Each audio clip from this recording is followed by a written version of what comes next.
The hour is 6:30 has arrived, so I'd like to start this business meeting of Urbana School District 116. A roll call, please. Member Stanton? Member Hasanaka? Member Langendorf here? Member Baxley? Here. Member Jones? Vice President Exum? Here. President Pulowski? Here, we do have a quorum. There will be one modification to tonight's agenda. We're going to move the accommodations and recognitions until immediately following the student ambassador report because they went to the wrong building and they're en route. Next up are citizen statements. So if anybody would like to make a statement before the board, please fill out a goldenrod sheet in the back of the room and hand it to Recording Secretary Lori Johnson. First up is Florence Matthew.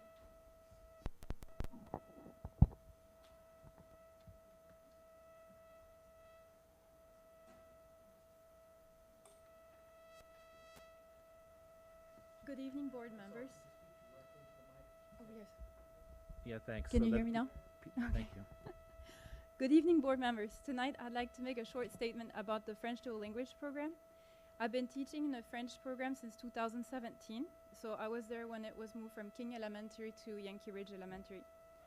Last year, we went from 6 separate classrooms down to 5 by combining the 3rd and 4th grade.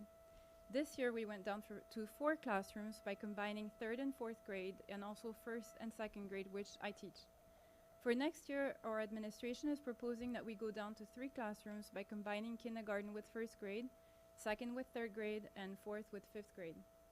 While I understand that due to our low enrollment numbers, it's more fiscally responsible to combine classrooms, our current kindergarten teacher and I believe that kindergarten and 1st grade should not be combined into one classroom. This year, it is my first year teaching a split classroom of 1st and 2nd graders. It was very hard at first, but we figured out how to make do. However, kindergartners and 1st graders are very different from a developmental standpoint. It takes about 3 months to get kindergartners used to being in school full days. They spend the first semester learning their alphabet and letter sounds. For half the class that has never heard a word of French before, that first semester is also spent learning that hearing a teacher talking to them in a language, another language than their own, is nothing to be afraid of. 1st graders start the school year being already used to full days of school, knowing how to read short words in English and in French, and speaking simple sentences in French. It would set their learning quite back to combine them with a kindergarten class. I believe we must do everything we can to keep the kindergarten and 1st grade class as 2 separate classes. Currently, there are 9 French-speaking students at Urbana Early Childhood eligible for the program, and there could be more French-speaking families registering for kindergarten closer to next year. So there is a possibility that we could have a full kindergarten class. This must be taken into consideration when you plan which school building you'll move us next year if we need to move. The French dual language program would need at least 4 classrooms if our enrollment numbers don't change, but hopefully we can grow the program back, and then we would need 6 classrooms, 1 for each grade. This brings me to the second point I wanted to make tonight, which is the location of the French program. To my knowledge, the board has not yet discussed where the program would be housed next year. It was voted that the Spanish program would be housed in one school, and then the 3 options are Dr. Williams, Thomas Paine, or Yankee Ridge. After much consideration and speaking with our French dual language parents, I believe that it would be in our interest to stay at Yankee Ridge and to keep our French program separate from the Spanish program. My first reason for this statement is that when the program moved from King to Yankee Ridge in 2018, some French-speaking families chose to stay at King, so we lost students in that move. We cannot afford to lose any more French-speaking students if we want the program to continue and hopefully grow. My second reason is that several of our English-speaking families who live in the Yankee Ridge neighborhood said they would pull their students out of the program if the program moved away, because they want their kids to attend the school closest to their house. Again, as with the French-speaking families, we cannot afford to lose any more students if we want to keep the program going. While from an administrative standpoint, it would be beneficial for French dual language staff to be able to collaborate with the Spanish dual language staff and have professional development together, we can continue to do so after school if we're housed in separate buildings in the future as we're doing now. My third reason for keeping our French program in a separate building from the Spanish program comes from 2 of my students' parents. Urbana has seen a growing number of immigrants from Spanish-speaking countries, so the Spanish program will soon need additional space to accommodate this population growth.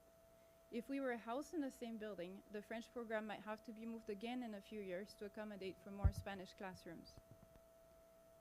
My fourth reason is that even though French-speaking immigrants and Spanish-speaking immigrants find common ground in faith, family values, and home education, these two populations are very different, speak different languages, and have different needs. We still need a French-speaking school secretary and a French-speaking family liaison next year, but I'm afraid they would be replaced with Spanish-speaking staff due to our low enrollment numbers in the French program. Our families who don't speak English need to be able to communicate with staff in the front office, which is the case now, but may not be the case if we move in with the Spanish dual language program. In closing, I have personally built relationships with many teachers at Yankee Ridge, and our French dual language students have also made friends at Yankee Ridge that they don't wish to leave behind. I hope that our administration and the board will take these reasons into consideration while deciding which program will be housed in which building. Thank you for your attention. Thank you very much. This is the only request we received, so I'm going to make one last call. Would anybody else like to make a statement before the board? If so, please fill out a goldenrod sheet and hand it to Lori Johnson. Going once, going twice. All right, thank you. That concludes our citizen statements for the evening. There is no call for an executive session this evening after tonight's meeting, so the chair would entertain a motion to approve the agenda as amended. I move for approval as amended. Second. So moved and seconded. All in favor say aye. Aye. Aye. Any opposed? So next up is our student ambassadors report.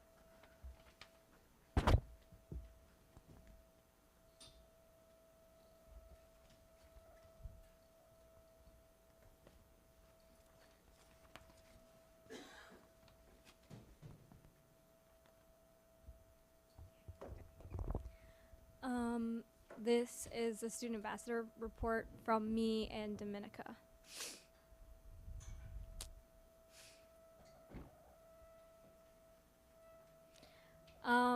The word of the day is mix or mux. You can really pronounce it either way.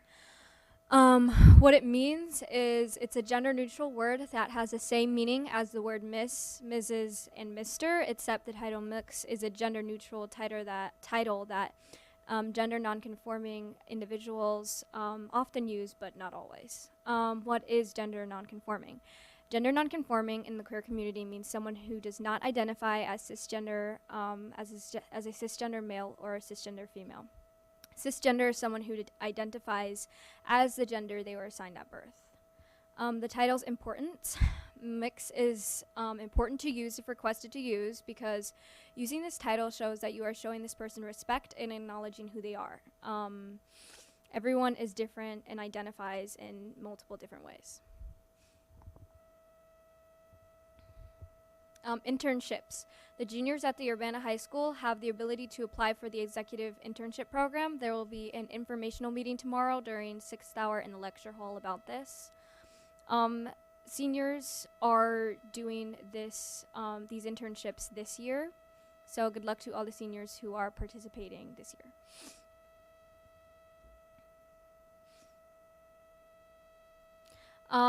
Urbana High School sport events. Today there's girls basketball, and then there's a swim meet. There was a swim meet at 4 p.m. And then tomorrow is wrestling at 6. January 25th is another girls basketball game. January 26th is the boys basketball game, and then January 27th there's a boys basketball game, a swim invite for the boys, and then a cheer competition, and then JV boys wrestling.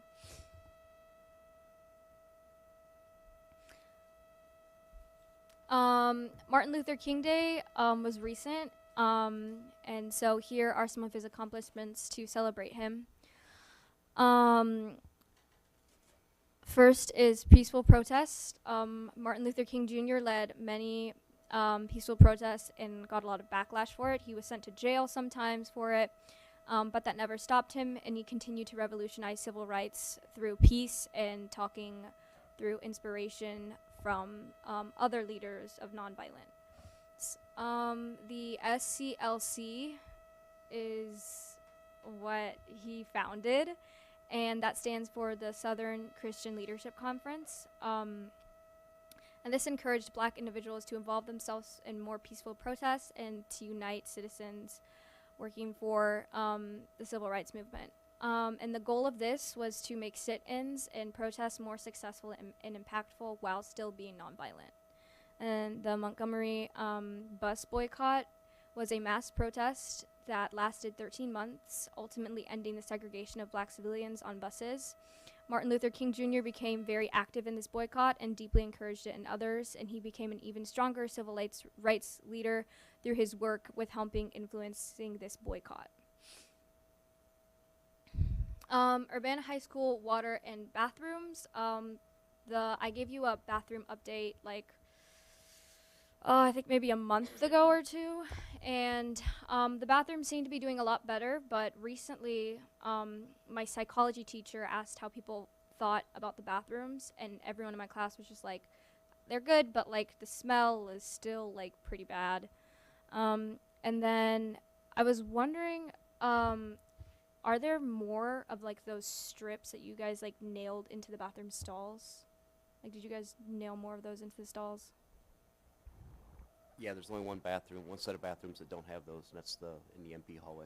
So there's only one bathroom that doesn't have the strips. One set of them. I think boys and girls, and girls side don't have them. I just talked to Dan earlier today, Okay. and that's what he told me. So most of the bathrooms have the privacy strips. Okay, that's good. Yep.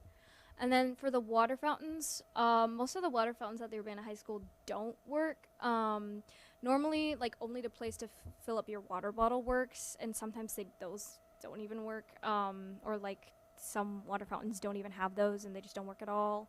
This means many students have to walk long distances for water. I've had to go from the first floor to the second floor, or walk till it feels like the other side of the school, which hurts learning time. So is there any way we can try to fix this? I talked to Dan just a few minutes ago, and he said there's only one in the building that's not working, a bottle filler. Mm-hmm. And then he said there was also one in the art hallway Mm-hmm. that we had to call the DNS sewer service in to clean out the drain because it was full of noodles and stuff where people washed out their lunch containers. Oh, okay. So for the ones that don't work, where you can push the button and the water comes out. Dan said they were all working. Like I said, I just talked to him a little bit ago, but Really? we're gonna check them tomorrow. Yeah. seriously. Okay, because normally when I leave my classroom, I push it 1,000 times and it just does not work. So I Which don't one? know. Most of them. Every one I normally use, I have to walk to find another one. It's so strange. And some of them, there's not even a head for water to come out of it. And my friends were saying oh, they're supposed to put a head on that water fountain for water to come out. That one is on the first floor by door 1, and then the woman and men's bathroom. It's by the lunchroom, it's the lunchroom water fountain. Is that the one that was full of noodles? That was the one that doesn't even have a head for water to come out of it. So, maybe. Okay. Yeah. We'll take a look at them. Thank you. The band fundraiser is on January 24th at the Biaggi's restaurant for their second annual trivia fundraiser to support the Urbana High School band program. So that would be fun if you guys could come join us for that. The MLK Scholarship seniors, Hudson Cody, Kate, I might not pronounce all these names right, but Hale Big, Norsine Ismail, and Lorelai Yo, okay, are congratulated on their receiving of Martin Luther King Jr. Living the Dream Scholarship. Thank you guys for how well you represent the students at UHS. The strawberry sale for FFA. So FFA has an annual strawberry sale, and if you would like strawberries, you could speak with Ms. Jack in room 1196. You can get a quart for $4, half flat for $15, or a full flat for $28. Cash or checks are made payable to the Urbana High School FFA and are accepted for payments due during the sales period, which runs from January 8th to February 22nd. Delivery is scheduled to occur between February 16th and February 23rd.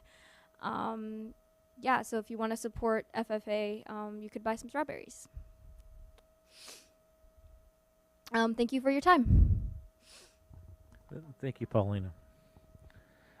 Next up are our accommodations and recognitions. So we're pleased to have students from our the following students were selected to participate in the Illinois Music Education Association's All-State Conference.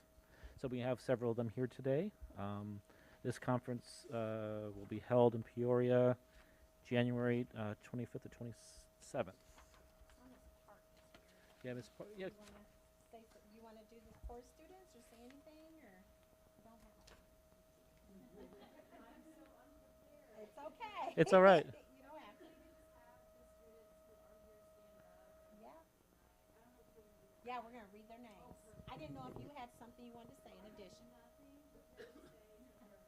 Yes. All right. You want to read them? Or? Sure. Okay. We'll start with chorus. I didn't see Darren. I would love to recognize teachers if they're here. I see. Okay, so just Miss Park. All right. I didn't want to miss any staff members. So for chorus, alto 2, V. Bechtel. Tenor 2, Jaden Burgess. Woo, Jaden. And bass 2, John Lee. Yay. Congratulations to our chorus students. Orchestra, I don't see Miss Gingle, so I will go ahead. Trumpet, Sammy Chrisman. Yay. English horn, Ayel Lee. Yay. And tuba, Theodore Nevins. Congratulations. And then band, contra alto, clarinet, Ian Peters. I see Ian? Nope. Congratulations, Ian. And then future education seminar, Declan O'Connor. Yay, congrats to Declan. And did we miss anybody? I feel like there's lots of parents here. So how about we have all of our students stand and we'll give you guys it would be great if we could have them come up in the front and take a picture. You want to have, you guys want to come line up here in the front and then the audience can see you too. And we can do just a group photo.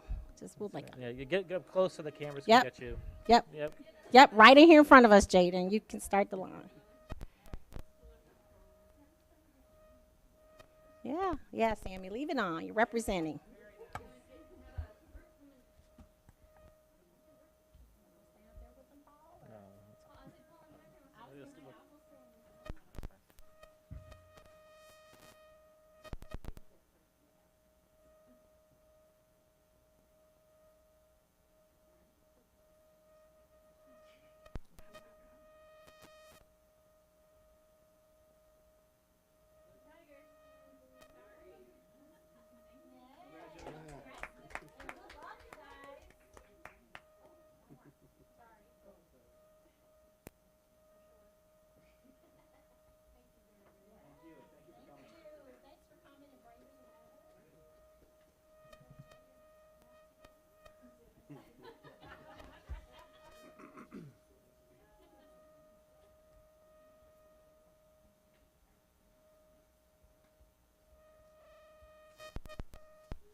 All right, so we have 4 administrative reports tonight, quite lengthy. First up tonight is an analysis on our Urbana enrollment from our representatives from RSP and Associates. Hi, thank you, board. I think I'm going to go ahead and share my screen so that I can pull up the report and walk through our findings from the 23-24 enrollment analysis. And I'm going to introduce you while you're doing that. Sorry, I was still getting situated. So Rob is traveling. I forget what state he's in today, maybe Tennessee. I can't remember. But this is Jenna, and she's been working, kind of leading our work. So we meet with Jenna often and communicate via email, and so she's been fantastic. So she's kind of stepping in for Rob tonight. But she's been very involved in putting together this analysis, and so she's going to lead us through and then take questions at the end. So thank you, Jenna. Yes, thank you. Just like the superintendent said, so my name is Jenna Wallace with RSP. I'm a planner here with Rob, so we often split our meetings just between our presentations. Rob is in Iowa, that's the state he's in tonight. So I'm here to walk through our enrollment analysis. We're going to keep this pretty brief as far as I want to keep the initial conversation fairly high level. We are talking through this kind of first step of digging into our enrollment data, which starts at that enrollment analysis. So reviewing the sort of enrollment and demographic and housing development indicators that lead into enrollment projections is what I want to talk through tonight. And then at the end of the presentation, I'll take any questions. If I can answer them, I for sure will, but if there's anything that I need to get with my team for to make sure that's the correct answer, I'll just note your questions and we will follow up with those appropriate answers. All right, so the report before you, it's pretty lengthy. So like I said, I'm going to try to keep this high level, try to keep more to our signature slides that are the more important indicators when leading into our enrollment projections. We will walk through our part 1, enrollment and demographics, part 2, which is our housing and development, and leading into the main part of this report, which is our enrollment projections by building and by grade level.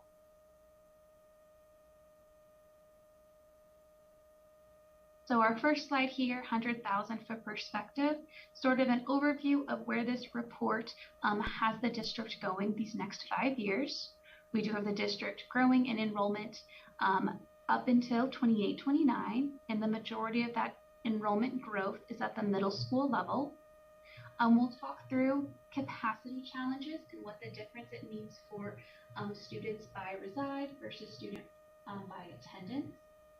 And then I'll briefly talk through our residential and economic growth, as that is a main driver and indicator of our future enrollment trends that we will kind of map out through this report. So there's lots of maps in the report. First visual here is our district boundary with our different school sites indicated with the school points. We did zoom in, so you can kind of see where the main map is zoomed into the city, but in the bottom left corner is the full district boundary. This visual here is our elementary boundary map, which leads us into our RSP planning area. So this is one of the initial building blocks that lead into the RSP forecasting model. A planning area, if you follow one green line, is indicating one individual planning area that our analysts have created using census data, attendance areas, natural boundaries, if it's a multifamily or a single family neighborhood complex, to create all these different building blocks that are all uniquely analyzed by our statisticians to create our enrollment projections. So knowing that everything that I'll show throughout this report and leading into the projections comes back down to this level, where each individual neighborhood and subdivision was analyzed for that relationship with future students. So where they're at with a subdivision life cycle, are they yielding more students or less students? Really just kind of boosting the accuracy of the model and the granularity that we can get using this methodology. So everything at that planning area level will go into the forecasting model here. So really this slide is just to say that this is statistics. So we're taking all of the known data and utilizing our model to see what that likelihood of enrollment is for these next 5 years. So one of our key signature slides here, we start out by analyzing the birth rate data for the county. So this is looking at Champaign County, the past, I think, around 15 years of live birth data, and then the relationship of a kindergarten class coming in compared to 5 years prior live births. So in this case, we have been seeing less live births per year. This is pretty consistent with our national and state trends, so nothing that's surprising here per se, but it's definitely a demographic trend we want to keep watching year to year. You can see here that back in like 2015, we were at 2,400 births per year, and the latest data in 2021, we're right around 2,000 births. So a 400 student decrease in that 6-year span there. All this saying that with lower live births, it takes more of a market share to continue to see that same kindergarten class. So coming forward, looking at a enrollment share of our live births of around 15% is something that we would want to be continually targeting to continue to see our kindergarten classes above that 325 to 350 number. Just one of the indicators that we're using to analyze our kindergarten projection. Next slide is our past enrollment by grade. So looking at our different grade level trends between the years. The district did see an increase for the last 21-22 and 22-23 year, with a more of a stable enrollment gain this past year. Some of these main takeaways are the difference of where our small classes are versus our larger classes.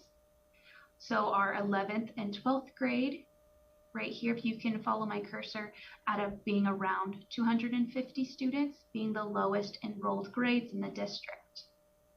Versus we have some of our larger grades in our upper elementary cohorts. So as those upper elementary students move into the middle school, likely to see that middle school increase. Additionally, as our smallest classes in our 11th and 12th grade exit the system in the next 2 years, there's that gradual district-wide increase that we're likely to see. Next, we focus in on our cohort change. So this is analyzing the student movement between grades year to year. So this tendency that we do see of a cohort loss from our 9th to 12th grade, pretty consistent with other school districts where we do tend to see grade levels decrease year to year. So we do have that trend kind of factored in. You guys definitely see one of your strongest cohort boosts from 8th to 9th grade.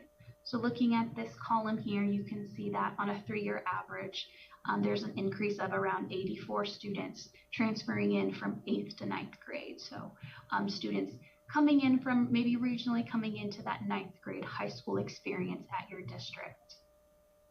The rest of the cohorts tend to seem fairly stable between our cohort growth. So any movement between the grades is regularly replaced by student totals.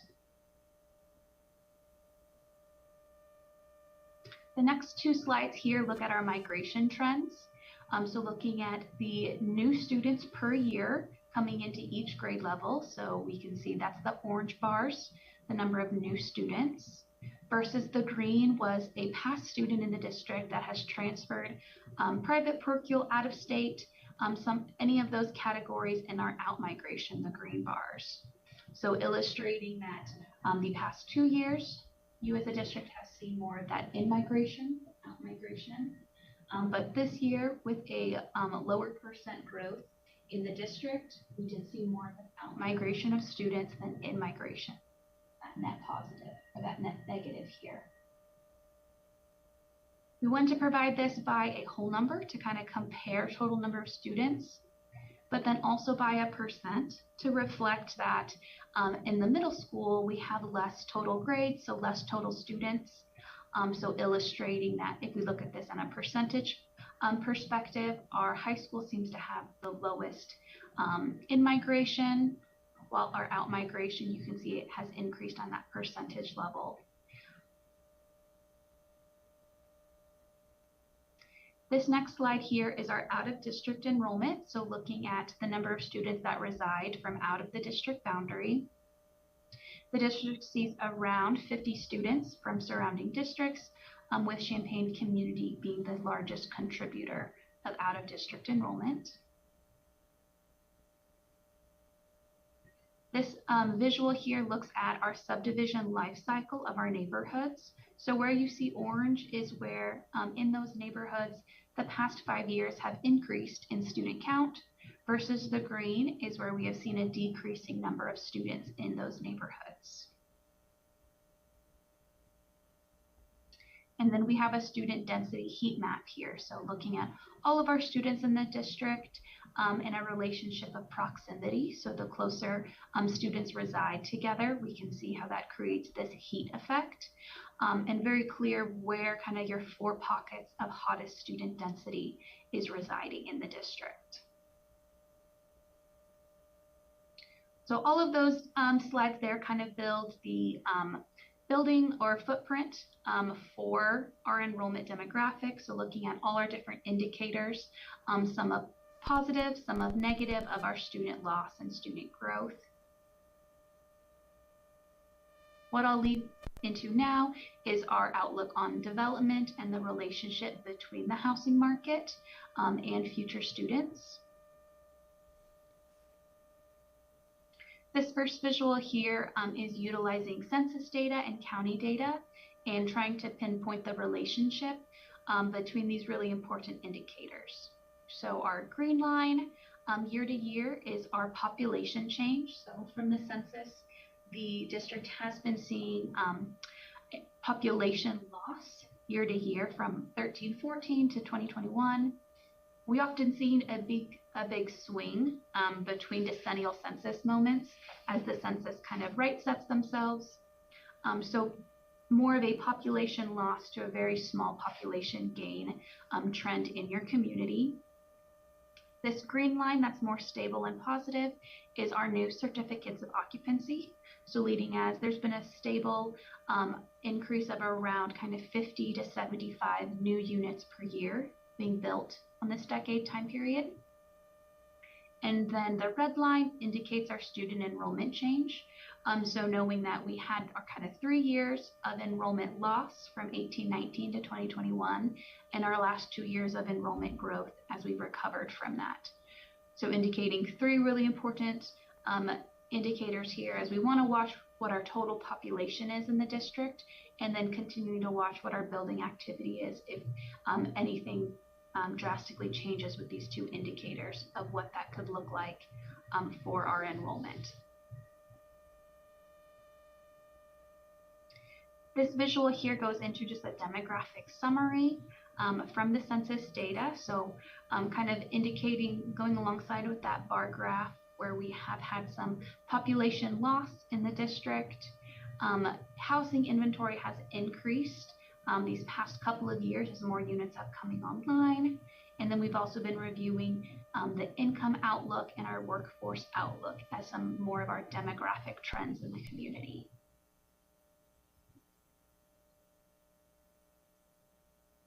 The visuals here on page 23 is our yield rate analysis. So this is pinpointing the relationship between housing units and students in the district. And then we provide this for the past 10 years.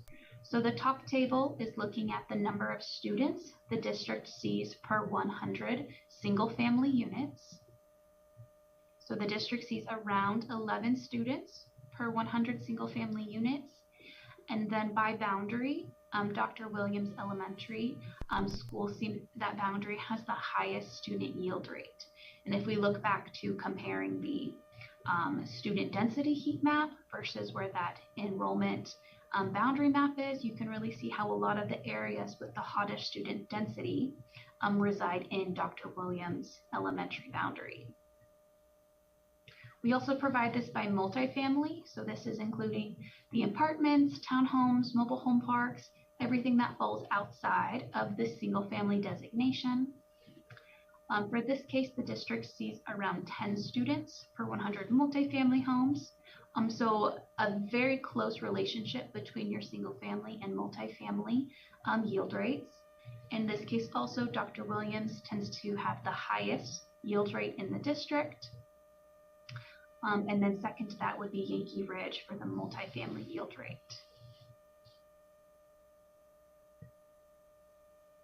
A couple of quick visuals here that just go through the housing market in the district. So looking here where the average year built based on those planning areas where red would be the newest subdivisions being built. and then the median home value. So trying to illustrate where in your geography is the more affordable units and the ones that are newer to the district. So in this case, the orange, dark orange is the least affordable, and then the blue would be the most affordable. And then we wanted to pull this up to kind of flip through to show that where these pockets of hottest student density tend to be in the areas that are more affordable.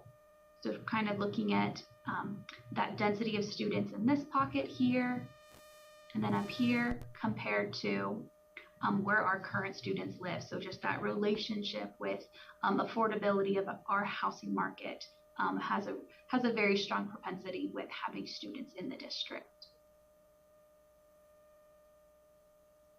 And then lastly, we provide this recent year built map. So just looking at the past 5 years of data, where have the new units been located in the district? So definitely a bundle down in your southeast, as well as more on the north side, providing that outlook of future residential. This visual here is just a different perspective of looking at our building activity.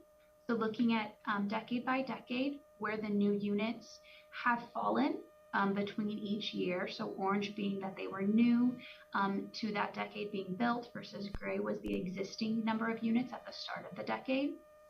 So showing here that really in the 50s to the 80s is where the district, where you guys saw the most of your housing inventory being built, creating, when we looked at that average year built, how a lot of the majority of units was in that 60s to 80s age bracket. So at that point, we pivoted into, that's the relationship of existing housing. What is our outlook for potential future housing in the district? Where new units come online is where we tend to see new students coming into the district. So really trying to dive deep into that relationship. This visual here illustrates that. So the green areas are where we have current active development. And then the yellow is a potential development on a 5-year timeline. And then purple is a potential on a 10-year timeline. So these different areas came from our analysts, reviewing planning commission notes and talking with developers, as well as just meeting with the city to kind of map out where current projects or maybe potential projects could happen in the district. So just know that all these areas are just kind of potential on the horizon. Building activity does tend to swing with the market and with the different relationship between building and infrastructure. So this is just kind of our outlook as far as this winter of what potential development could look like in the district. We break all those areas from the map into this table here that provides our potential units. So looking at around 1,100 potential units to be added to the district, with 200 in current development stages. So that reflects this outlook of our development in our housing, which all leads into, so between that and our enrollment demographic portion, we lead into our projections. All right, so first visual here of where the 23-24 enrollment analysis has your district going is an increase of students by about 150 students over these next 5 years. Totaling 4,235 in 28-29. So most of that increase is at the middle school level. As I talked about in the beginning of the slides of where our larger grades are at, so our 2nd, 3rd, and 4th grade, as they move up into the middle school, creating a very natural middle school grade increase of about 130 students over these next 5 years. So coming to over 1,000 students in our middle school. So right now we're showing just that total of 6th through 8th, but we will break that out between our buildings in the next slide. At our elementary and our high school level, a very natural, more of a stable enrollment of about 12 students increase at both levels. So you'll see if you like kind of look at one part of the bar on each of these, for some years there's a small decrease versus others there's that increase. So very more of a stable enrollment at our elementary and our high school. But overall, the district's growth of about 150 students. So I'm going to explain most of this slide when I get to it. What we wanted to provide is the outlook of our building projections by our attend and reside. So to illustrate what I mean by attend versus reside, I have this table, which is our 23-24 student data for this year of the relationship of where students currently reside versus where they actually attend. So kind of reading this left to right, this would illustrate that in King Elementary, you have 66 students that reside in that boundary but attend one of the other elementary schools. And this can lead from where our programs are at, where we have a relationship with some overflow between our boundaries, just illustrating that not every student that resides in their boundary attends that school. There's a difference of about 600 students that move intra-district between our different elementary students. So we want to make sure our projections can align to that. So when we look at these next couple of slides, which is our projections by grade, there's a lot of information here. So first thing, there's in our past student data, what we're going to show is our reside, which is the middle row, green font. So the number of students that physically reside in that boundary. Our blue bottom row is our attend. So how many students actually attended that building each year. And then the top row, purple font, is our reside/attend. So it's a subset of reside of how many students physically reside and attend that building. So this tries to capture those trends that previous table of the intra-district transfers really pulled out for this current year. So saying that we know how many students reside in each boundary, but then based on all the different kind of uniqueness between your buildings, the number of students that are actually projected to attend each building is that blue font. The other benefit of providing it this way is depending on maybe the purpose of looking at the projections or looking at this for planning perspectives, you want to use a different number. When we move into any potential boundary conversation of our different neighborhoods, we want to look at that reside number. As we're saying here, for example, at Dr. Williams, if all the students in that boundary attend that school, looking at 560 up to 640 students from that boundary. Versus with our student movement in and out of the district, we bring that number down to around that 480 mark. And so looking from the perspective of maybe enrollment planning or looking at staffing per building, it would be that attend number that would be the most accurate projection for each building. So that goes into kind of explaining our reside and attend projections. Also on this slide, we provide our max capacity and functional capacity. So this was provided by the district as what we want to utilize for our different enrollment planning. And then our shading here indicates the utilization of the functional capacity. So if the orange indicates when that projection is over 100% of the functional capacity, and then green is indicating it's under 70% of the functional capacity. So the functional capacity is that target the district provided. So looking here, over these next 5 years, if everything stays the same with our programming and our boundaries, we would see potentially Leal at an over functional capacity mark. And then by reside, Thomas Paine and Dr. Williams as well.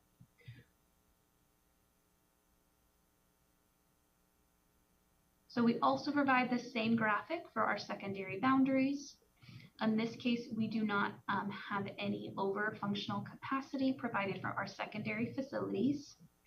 This top row you can see as our Flossie Wiley School and the transition reopening in 25-26 as a sixth grade center. Really pulls our middle school down in their enrollment starting 25-26. So if we think about that building and the enrollment growth that we are projecting at our middle school, really a proactive move of moving towards that sixth grade center to relieve our middle school capacity. Instead of that 900 mark, bringing that down to around 600 students in our middle school for our 7th and 8th grade. Our high school with fairly stable enrollment isn't seeing a over 100% or under 70%, so a very good utilization of our high school space over these next 5 years.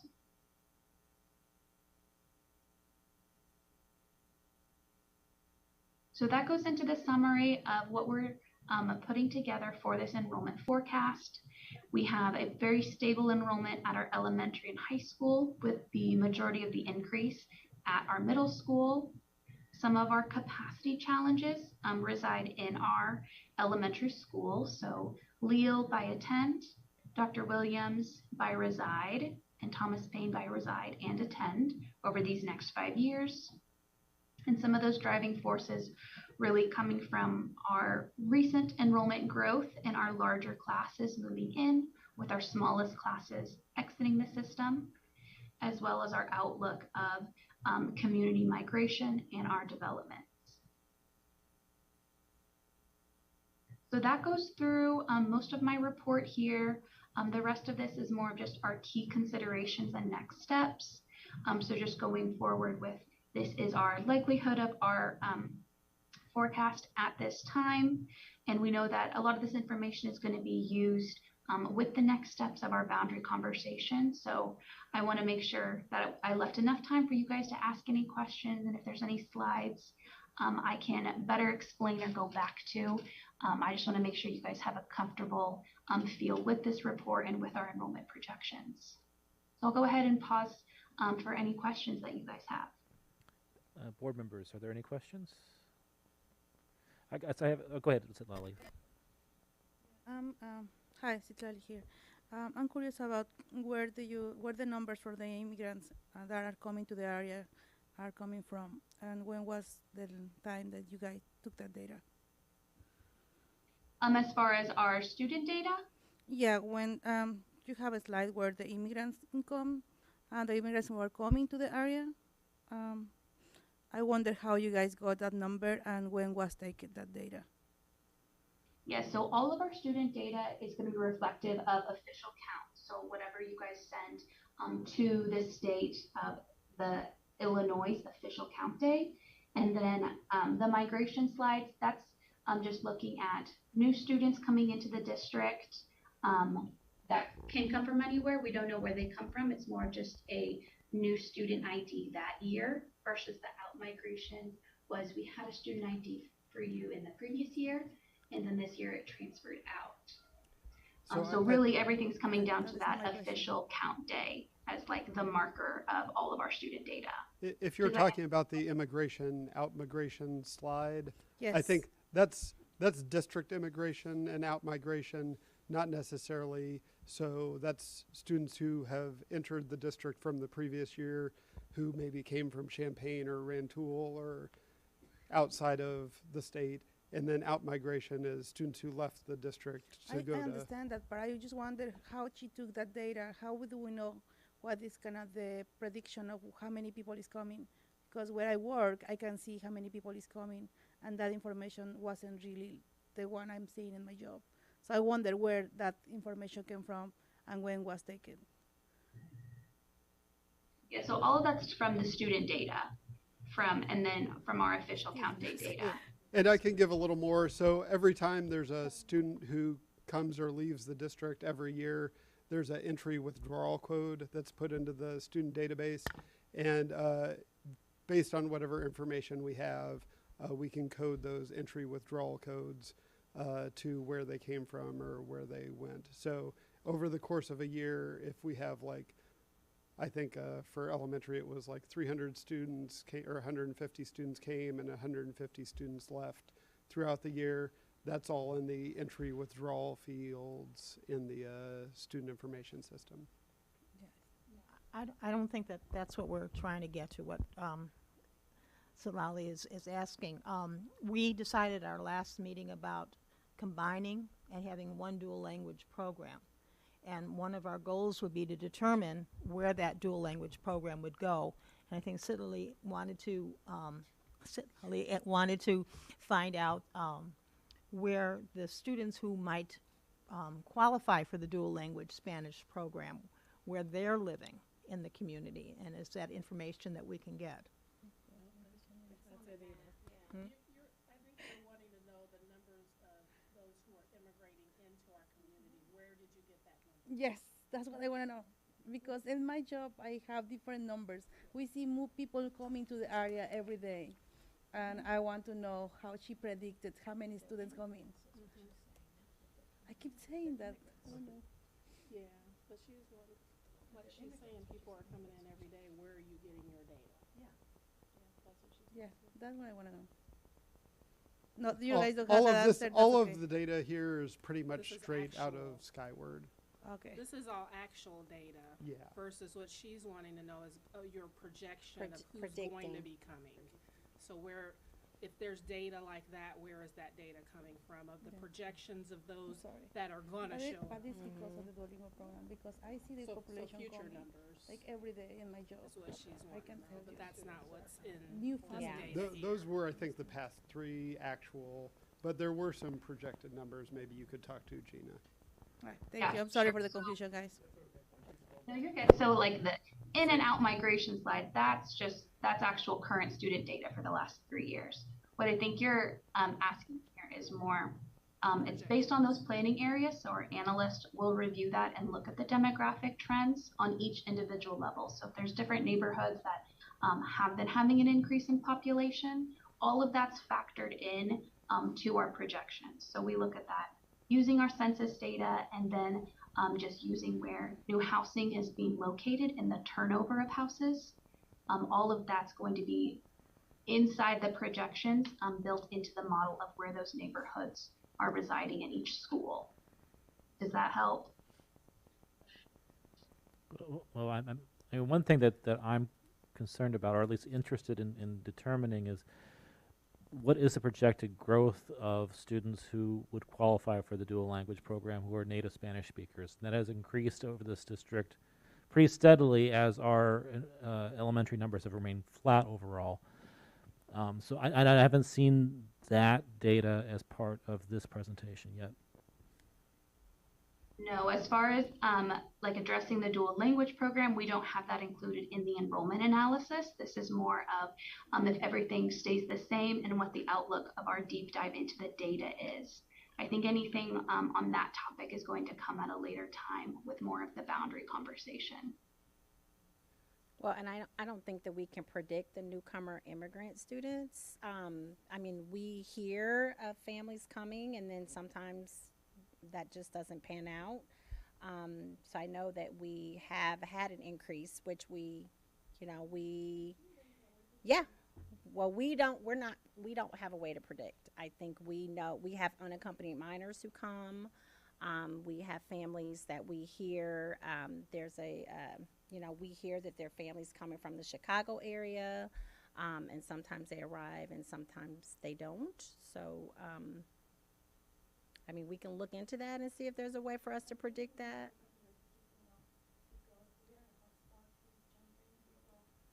Yes, turn your mic on. It's become a city, welcoming city. And we are as well. We're a sanctuary welcoming city here in Urbana. Yeah, well, since the area is a sanctuary, more people is coming. And like I say, I work from the New American Welcome Center. I work directly with the immigrants, and I can see the new arrivals with families every day. Sure. And I feel there is a way because people is already talking about housing and how to accommodate the needs from the new immigrants. I feel like the school district should be prepared for that as well. And if we are determining where we're going to have the dual language program, It should be something that should be on the table from now. And I think that's what one of the issues is she's saying we are experiencing here, not just for our immigrant Spanish speakers, but our Congolese students too. That our issue is we don't have very great options for housing. And so a lot of families are choosing to live in Champaign.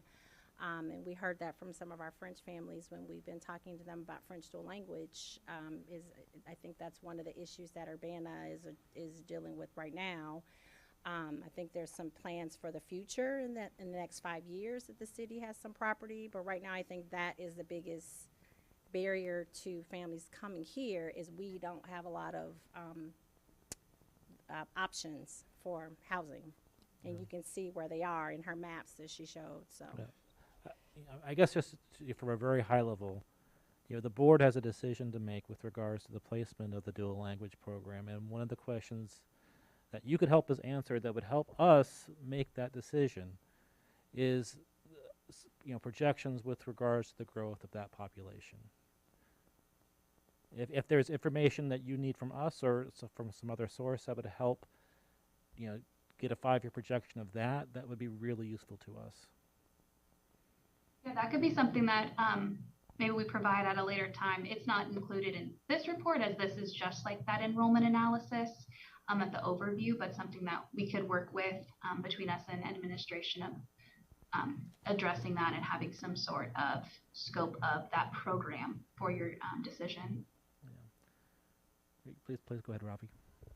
So I came in late in the middle of this presentation, but have you already shown those hotspot maps? Okay, Yeah, so back. all right. Well, so my question is basically about what's been asked about with the 150 coming into elementary roughly, and then balance with 150 leaving. The question is, there's a statement with those hotspot maps about how it's on the east side and kind of the northeast side where people are moving into the district, but where are they leaving? Are they leaving from those same areas, or are they leaving from, say, the west side or the south side? So the map that's here on page 17 is our count change. And so this kind of works alongside the heat map of looking at the past 5 years. So where you see green, and especially like the very bright green, are those neighborhoods where students have been leaving. So the total number of students have been decreasing in those neighborhoods versus the dark orange, where if you look at that, the overview with the heat map of where we have been seeing student growth.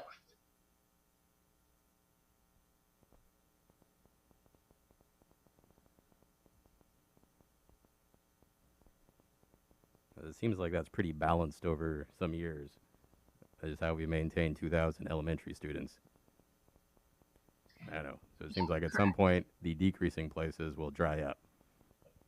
Yeah, so there's a lot of which is kind of is a subdivision life cycle. So we see when new units come online, they tend to have the highest yield rate of students that they will ever have. And then it will decrease over time as, empty nesters, kids age out and parents stay in those houses.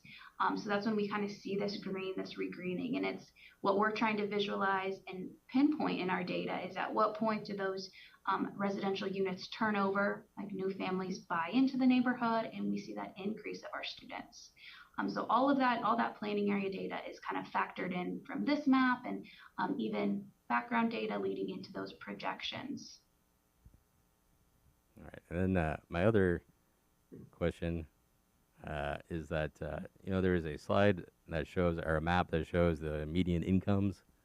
And my question there just has to be, are you able to get data more honed down than just block data?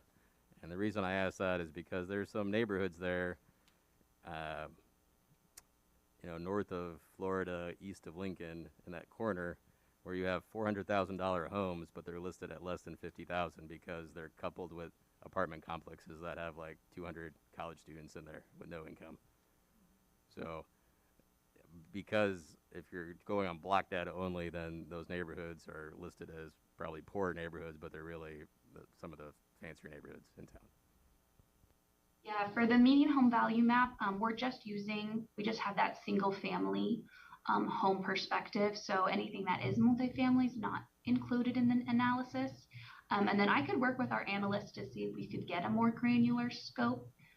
This is using those planning areas that we have been using throughout the report, but I could work with my team and see if there is maybe census blocks, if those are more granular than this view.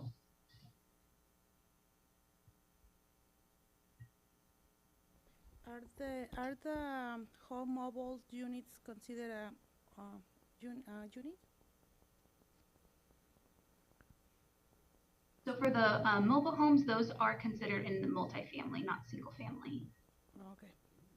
So mostly our students from the Latino community live in a mobile unit, so it will be important for us to know also that data and include it in their district to know where are they.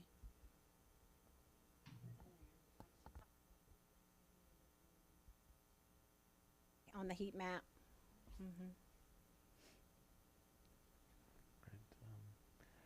Any other questions? I guess I do still have one more. I was looking at the outflow. I noticed the outflow was particularly higher in the high school, so I'm guessing that also includes students who drop out. That would count as outflow. It would, yeah. If that student ID leaves, that counts as that outflow of out-migration at the high school.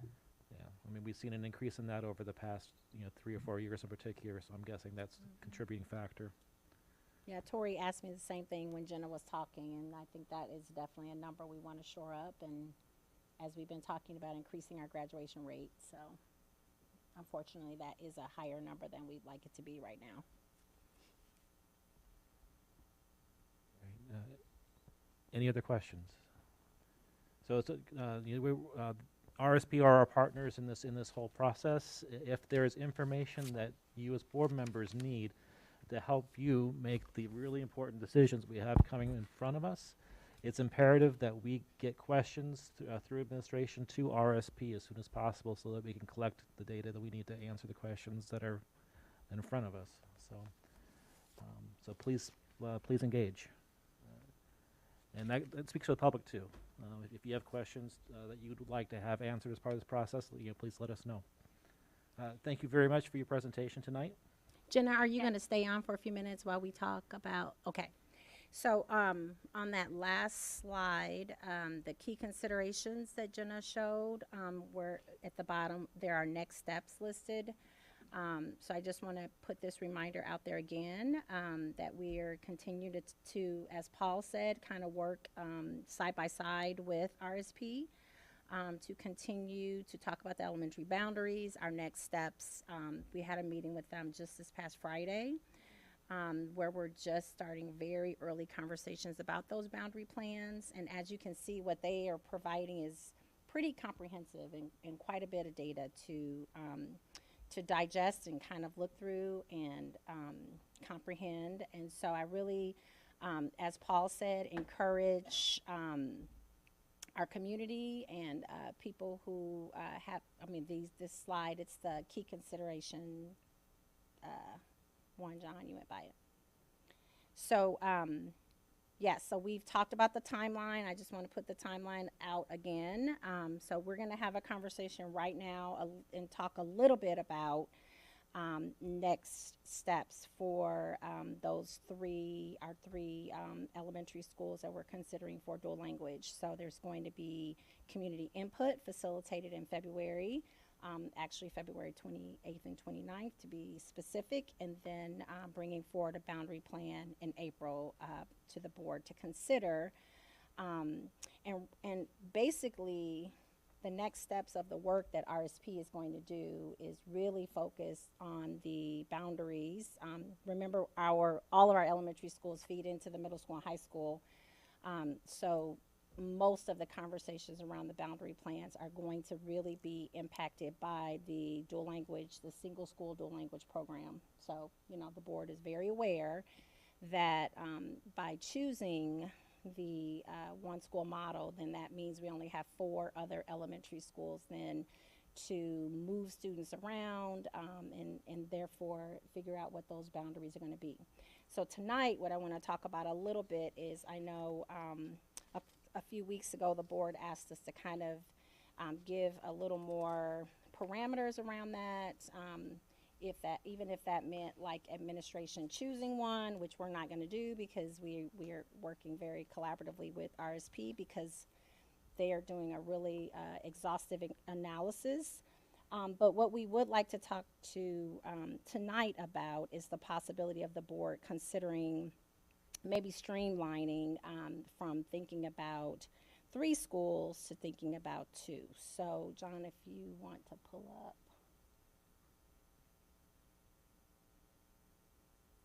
So initially, I was just going to talk to the board about this, but having an e-learning day today kind of helped me put some slides together to be able to have something that we can put online and share with the community instead of just having a conversation, which is what I initially planned. So if you want to go to next steps. So right now, administration will continue working with RSP. Like you've heard from Jenna tonight, you've heard from Rob. There are other members of their team that meet with us. We'll continue to review our enrollment analysis data. They are doing a great job getting ready to kind of pull together the boundary plan information that would really help us think very critically around which school should we identify as the Spanish dual language school. And remember, the choices are Thomas Paine, Dr. Williams, or Yankee Ridge. So to better focus our resources, our feedback and input, seeing the comprehensive information that we are receiving, I'm a little worried that if we pull together that kind of information for 3 different schools, it might be really difficult for us to get the kind of feedback that we want from the community if we are putting forward 3 really big choices. I think there are some things that we want to talk to you guys about today. And in terms of, instead of considering 3 options, that we really talk about which 2 buildings are really the most viable to consider as our next dual language school, and narrow those choices between Thomas Paine, Dr. Williams, and Yankee Ridge. So primarily we really want to talk to you about Dr. Williams for the remainder of this presentation. So some priorities for the board to consider. Of the 3 schools Dr. Williams has, and you've seen the maps, so that's why it was really timely that we could talk about this following all the enrollment maps and the heat maps and the density maps and everything that Jenna was able to show us. We can see the highest percentage of students within walking distance are at Dr. Williams, so 62% of those students. Dr. Williams also has the highest number of students living in poverty in their area, the highest number of students who have been displaced from their elementary school and their neighborhood. We have displaced 306 students since 2017. I know we've talked about that a lot. And the second highest number of our black students, basically in terms of student enrollment, are Dr. Williams students. So Yankee Ridge is the highest right now with 246 black students out of 455, but we also have to remember that number includes 140 students from the Dr. Williams neighborhood. And then Dr. Williams, of course, has 191 out of their 504 students that are currently black that are not in dual language. So other priorities for the board to consider. We know the majority of the black families from the neighborhood are currently not choosing to participate in dual language. So before we make a decision to place the dual language program in a school in a neighborhood that is 86% high poverty, where most of the students can walk to school, we also need to consider that the majority of the students who are currently there are not choosing to be part of the dual language program. So 6% of the black students that are there are choosing to be part of Spanish dual language. So for several reasons, and we don't know what those reasons are, the neighborhood families have not chosen to be part of that program. I know initially when the program started years ago, and we didn't really put trend data here, but we talked about the fact that, you know, when the program first started, there were a lot of the black families from the neighborhood who actually did join the program. But I think it was over time harder for those families to continue to do some of the things at home that families need to do in order to support their students in a Spanish dual language program. And so we saw a kind of a pattern of families starting in kindergarten and either leaving by first grade or second grade. And so right now we have very few students who actually live in the neighborhood that are in the program. For several reasons, many of the black families at Dr. Williams have been overflowed. And right now, when we kind of look at who those students are, we look at their participation in programs. We look at their participation in things like parent-teacher conferences, the ability for them to participate wholly and fully as a family. We're not seeing that high level of participation from some of the families that have been overflowed. Some of the reasons might be transportation. I don't have a way to get from, you know, my Prairie Green apartment to Yankee Ridge or to a school that I might be overflowed to.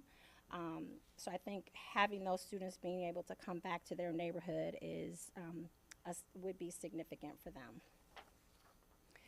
Other priorities for the board to consider is, well, how can we better support the East Urbana neighborhood?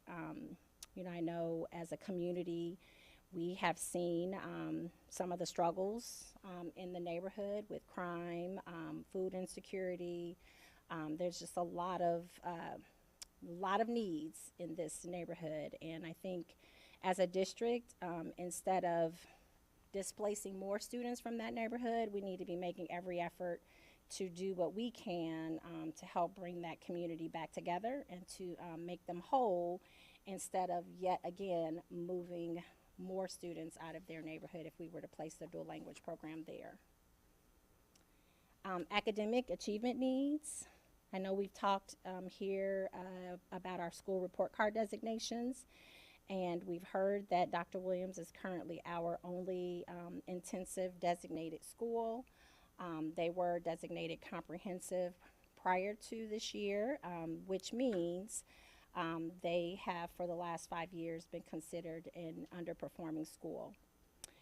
Right now, that intensive designation is also a designation which indicates they are one of 75 schools whose performance remains in the lowest performing 5% of Title I eligible schools statewide. So that is something that we are aware of. It is something that we are, Kim is meeting regularly with the representatives and consultants from the state board. Ms. Jackson is in those meetings, Ms. Smith, just planning ahead of how are we going to really, with a laser-like focus on the academic needs of not just the students that are currently there who are from the neighborhood or from who currently are in dual language, but what we might do for the future. So I know one of Ravi's questions at our last meeting was what happens to the designation funding in the school improvement funds that that are part of the that designation of intensive. So what we have found out is that the funds actually stay with the school. They don't follow the students. And by having the funding amounts, we put the amounts here at the bottom for you to see. Kim, you want to share what those amounts mean again? Yeah, those amounts, so $70,000 will be for this year for DPW. That's the planning year. And what I discussed previously are those needs assessments that we'll be doing with the American Institute of Research, where they have individuals, a team that will be doing observations, focus groups, and providing a feedback. We're hoping for that report before spring break. So that $70,000 is for planning this year. And then over the next 3 years, that's how the money will be distributed incrementally for a total of $265,000 for the school improvement plan. So just to reiterate, for all of our schools that are receiving school improvement funds, those funds will stay with the schools. So as you saw in the heat maps and density and numbers maps that Jenna shared, By having those additional funds, we can really focus our school improvement efforts by providing resources to the students. If we remove Dr. Williams as a possibility for dual language, we can really focus those resources on the students that are right now overflowed all over the district. That doesn't mean that we don't have funding and resources for, of course, our emergent bilingual students. We have other funds that we are going to focus on the Spanish dual language program. We have a grant, the Title III grant, that is designed very specifically for our bilingual students. So that funding would be then now the focus, kind of like we have these school improvement funds that we can generate and focus toward the intensive designated school and the students who would be there. We can also take our Title III grant funds that we receive and focus those toward the Spanish dual language program and our emergent bilingual students. So these next couple of charts, we thought we might compare another, just to show the differences between the three schools and give you a little more perspective to consider why removing Dr. Williams from consideration would kind of make sense. So Kim's going to walk us through these. Okay, so the next 3 slides will provide the weighted index chart, and this can be found on our school report card site for each school. And I shared these before when we were designated, but I thought it would be a nice reminder when we look at these 3 schools. So when you look, this is divided in a couple ways, just as a reminder. ELA proficiency, ELA growth, English language progress to proficiency, science proficiency, and math proficiency all focus on the academic indicators.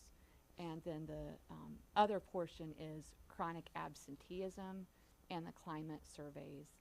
And so when you bring all of those percentages together, it would be a total of 100%. And so when you look at Dr. Williams's weighted index chart, when you average those in all those areas, we see a total of 22.54. And so intensive is the designation due to being in the lowest performing group, but also because we've been through a cycle of school improvement and we were comprehensive previously. So again, you'll have this reference in the presentation, and you can also, on the state report card site, you can click on any of those boxes to dive in a little bit deeper. And so this is for DPW, and then the next slide will represent Yankee Ridge, and so that's a targeted score of, or comprehensive of 31.81. So our 2 schools that will be having the American Institute of Research coming in will be DPW and Yankee Ridge, because they are both comprehensive and intensive. None of our other schools will be doing that unless we would make a decision to use school improvement funds to have them come in. But this is a requirement of the state that we partner with them. And so you'll see 31.81 overall for Yankee Ridge when you average all of those weighted indices together. And then finally is Thomas Paine with the targeted designation and 39.79. So just wanted to share those as we look at comparing those 3 sites. Thank you, Kim. You're welcome. So next is just to give the board, I'm not going to really go into the history of it all. I know we've talked about it a lot, but just to give the board that perspective of this is an opportunity for the board to kind of publicly acknowledge the need to unify the Dr. Williams community and provide more access to resources and supports for DPW students and their families. It would send a tremendous message of support to that neighborhood if the board were to say, right now it is our responsibility to kind of repair the harm and some of the damage that we've done by not redistricting before now and not really addressing the need that we have seen year after year after year. That heat map didn't just develop in this year. That has been an ongoing issue. That density map that was shared has been a problem for many, many years. And so it would send a really strong message to, I think, the community, who we often don't hear from. There aren't very many people from the Dr. Williams community coming to this meeting. We don't hear people jumping up and down, talking year after year about being overflowed. So nobody is really advocating for them. So it is really the board's responsibility to step up and say, we really want to do what we can to help to right some things and repair the harm in that community. So next is just some more data. We want to continue to work with RSP to really develop a boundary plan that would unify as many Dr. Williams families back into their neighborhood, back into their community as we most possibly can. Again, 306 students have been removed from the being able to walk to their home school. We also have homeless students. I know that was just another data point that we continually watch, that right now we have 118 homeless students in the district, and 17 of them are from that neighborhood, which is the most for all of our elementary schools. And I know Jenna already shared the intra-district transfer table, but it just, this is just another reference point to kind of show you, where we've kind of been overflowing the students from Dr. Williams for many, many years. So right now there are 140 students from the Dr. Williams area currently attending Yankee Ridge. So that's huge. And I just thought putting that and kind of highlighting that data point for you to have it be something that really stands out to you as we talk about this. So I know we had a lot of conversations about Wiley when we were talking about moving Wiley students together and giving them the opportunity to kind of be together in their new schools this year, which is going really well. One benefit of focusing on Thomas Paine and Yankee Ridge is that RSP then now can work on creating boundary plans with us where we can move students together and we can help relocate large groups of Thomas Paine students, or if that is the school that's chosen, or Yankee Ridge students if that's the school that's chosen, and kind of move them together in large groups through the redistricting process, which is basically what we did with Wiley. So we moved, I want to say 110, is that right, John? Wiley students are at Thomas Paine right now, and that would be kind of a similar process as to what we could do once we chose between those two schools, and we'd work with RSP to do that. Yeah. I'm sorry, maybe I'm just really foggy.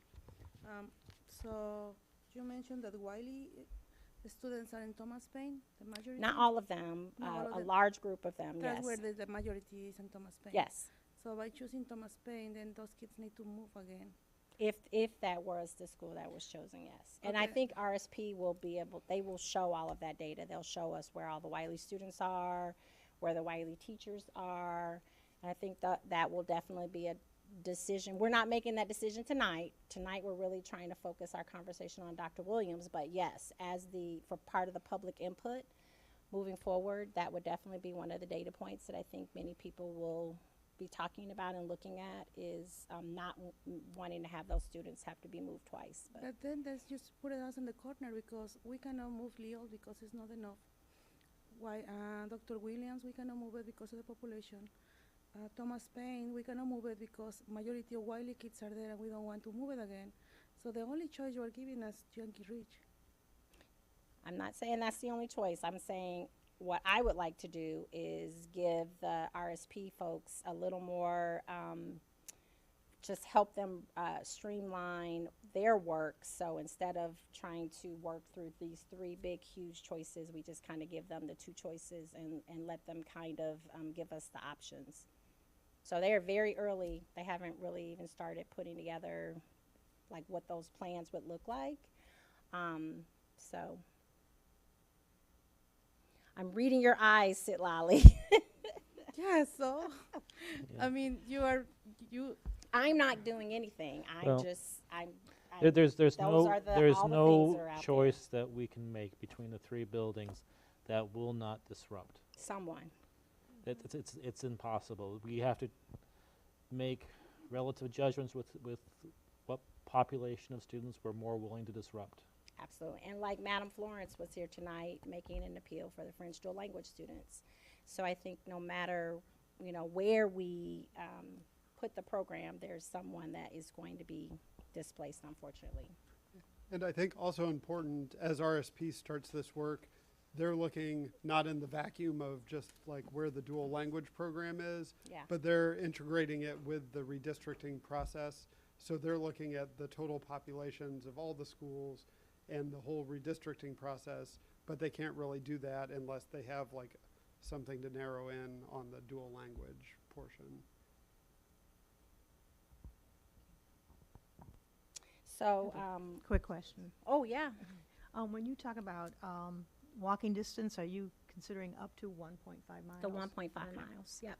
Anytime we talk about a student's ability to walk, it's 1.5 miles. So last slide here is, I guess we really are asking the board to really consider the priorities and if you want to go to the next slide, John. All the things we've kind of talked about in terms of the impact that putting the dual language program at Dr. Williams would have on not just a neighborhood but a whole community. And I hear what Sitlali is saying. It doesn't matter where we're going to do that. Someone will be disrupted, but I do feel that we've already disrupted this community for many, many, many, many years. And so, it is our responsibility at this point to do what we can to shift our focus on uniting the East Urbana community, really helping work with whoever is willing to come to the table with us about eliminating barriers, really increasing a sense of belonging and pride back to that community, and really improving the outcomes for not just the students there, but just the residents in the neighborhood itself. I had the privilege of long time ago doing my administrative internship there when Gail Jeffries was the principal. 1989, I think. I did my type 75, no, 1991 or 92. And Janice Mitchell wasn't even working for the district. She was a parent. And the school was all black. I mean, there were a few white kids, but it was mostly a black neighborhood school. And there was a strong sense of pride, black pride. It was a real community.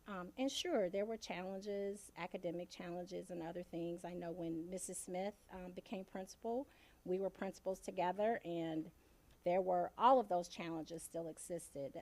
But the neighborhood thrived, and there were more options and resources for the community.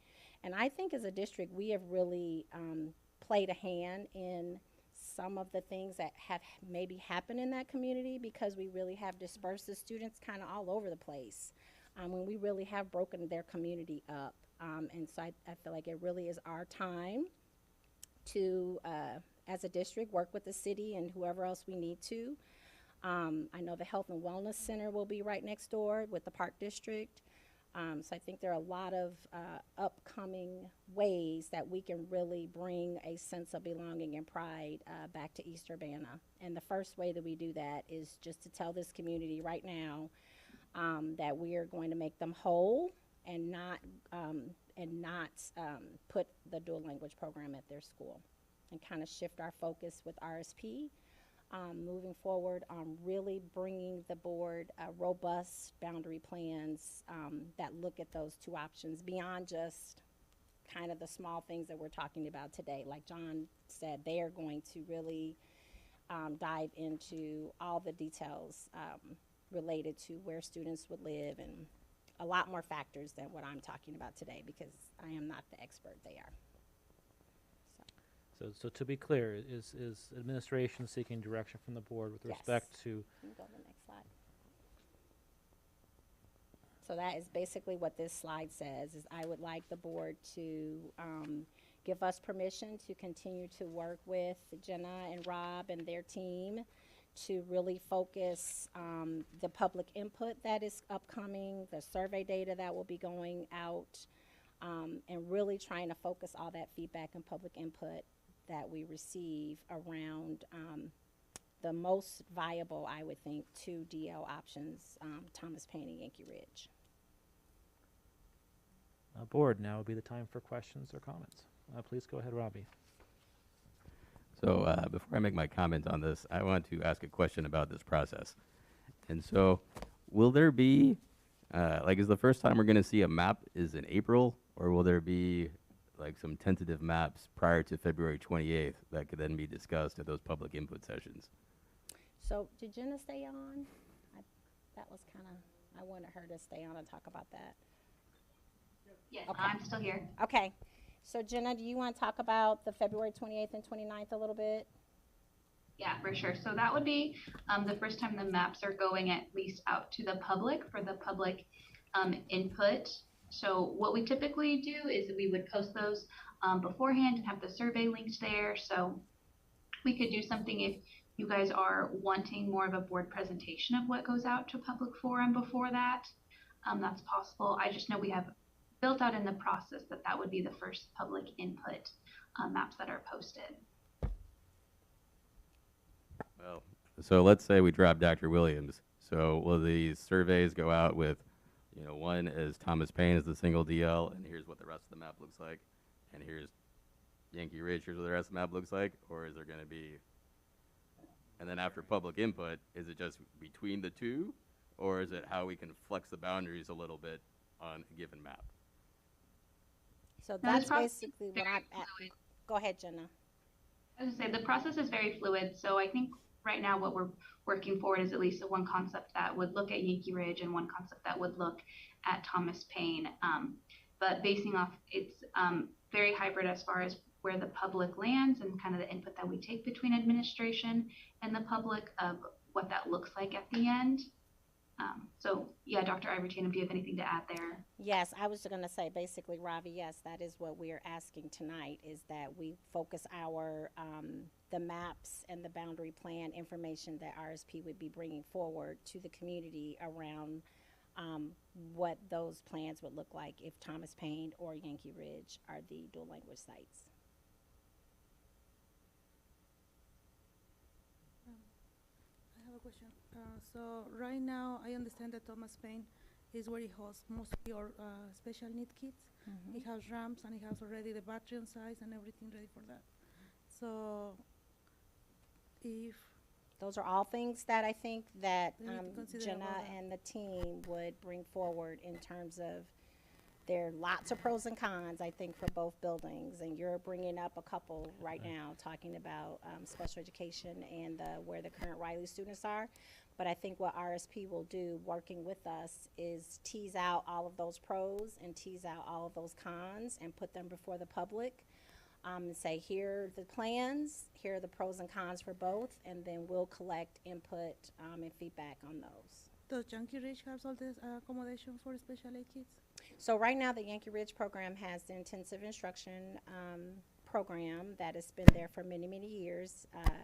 And it is a one-level building, and so all of our buildings have to have specific ADA, Americans with Disability Act accommodations. So we could put a cross-categorical program in any of our schools. We could put it at King. We could also put it at Leo. It's a little more challenging with the elevator in the second floor, but yeah, all of our buildings are compliant. So we could have that program be anywhere, but right now it currently is at Thomas Paine, so you're right. And the French program is in Yankee Ridge. Yankee Ridge. Hypothetically speaking, if we host Spanish and French and Yankee Ridge, it has the capacity for? Yes, so the only reason we're even considering any of these three buildings is that they have the capacity for it. They have the capacity for the current program, and they would have the capacity for some growth. Now, I know you were asking about predicting immigrant numbers, and we haven't done that, but we definitely have built in the fact that we know that the program will grow. More people will want to participate and be part of it now that it would be housed in one building for sure. Thank you. Jenna, did you want to add anything? No? Okay. These are great questions. Anybody else? I think Robbie had another one. Please go ahead. I have my statement on this topic now. So the thing, one thing about this whole, at the prior meetings we were talking about what are the goals of the board with redistricting. It was really to have equitable distribution for amongst socioeconomic and like race, ethnicity across the remaining 4 schools. So one thing about this discussion is, so I'll preface this by saying that I'd be hard-pressed to make Dr. Williams a single dual language school for the whole idea of taking away that school from that neighborhood. But with that said, what's been described in this presentation is creating a predominantly black, predominantly poor school. So if you do that, it's going to skew by far, and the other 3 schools will be, it won't be equivalent or as near as we can get amongst the 4 remaining schools. It's going to be basically a segregated poor black school and then 3 other schools is what you're going to have. And this is basically, what people were trying to do in the 1960s, when they're dividing school districts. So we've gone full circle back to the 1960s with, blacks go over there, other people go over there. So that's the problem I have with that. And so I would rather have all 3 options on the table for discussion, even though, as I said, I'd be hard-pressed to take away Dr. Williams in the end. So I think you're being really literal and a little dramatic, I'm just going to say. I think the RSP people, that is what they do. And they took the board's, your wishes, and they would take that into consideration. And I don't think they would bring back a boundary plan that would be 100% black, 100% low income. Because that we're charging them to come up with a plan that is as equitable as we can have it be. Now remember, our community is 70% low income in and of itself. So that isn't a number that we can run from anywhere except maybe in one neighborhood. But low income families and students is part of our reality, is part of the community that we serve. And so I think what we're asking RSP to do is bring us the most equitable option that they can, while allowing us to bring as many Dr. Williams students back to the neighborhood as we possibly can. I would just follow up and say, I agree with what you're saying, but what I'm saying is that in order to balance the districts, they're going to take people out of those neighborhoods and assign them to different schools. So that's how they're going to do that. Well, Also, walking distance, as I've heard 1,000 times here, is not a metric for dividing schools. So that's not even been mentioned. Yeah. And then the other thing is this whole phrase laser-like focus, usually the laser's pointed at one goal. So I wouldn't use that terminology either when describing this, unless you have only one goal. Well, my laser-like focus right now is academic achievement and making sure that our students can learn. And so that is the laser-like focus that we're doing for basically. That's what you want. That is my laser-like focus as superintendent. So. Also, there have been lots of changes in our community, too. Housing that was originally built for students, now young families, and young families who cannot, at this point, purchase a home. So I think that you're going to see a lot of that in the southeast as well of Urbana, as well as the northeast. Oh, yeah. And also much further north where the highway is, and some of the mobile home trailer parks as well. So I think that there's going to be quite an opportunity to balance the schools. I mean, we're already a plurality African American district. So, and they're not confined to 2 areas of town, obviously. So I think that we can do things with our partners to do what we can to have some amount of racial balance and economic balance between our buildings. but we also want to try to restore that neighborhood. I'm in favor of excluding DPW from our list to simplify our decision making going forward. But I'm anxious to hear the thoughts of my fellow board members. I'm in support as well. I mean, I think there's so many different angles, and you know, I just really almost am not commenting right now because I'm a little heated. You know, we talk about choice of words. I think you need to watch your choice of words too, Robbie. And the use of poor black kids, you can keep that. Even if they are poor black kids, we're not here to call that out. So be appropriate, just as appropriate as you want everybody else to be. Period. We've got to restore this neighborhood. I don't care if the school ends up predominantly black. We already have a predominantly black school. I think it brings in a sense of pride that probably will surprise a lot of people who are making assumptions as to what can be in a school that is predominantly black. And how disrupted simple things that kids who are not in this district don't even think about, like having to get up extremely early in the morning.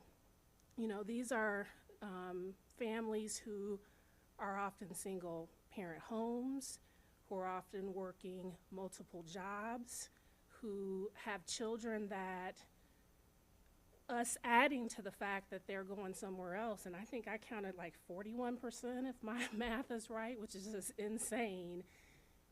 These are kids who maybe would be in an after-school program that allows them to get the additional education they need, but what parent is going to be able to go pick them up from a school across town that's not in their neighborhood?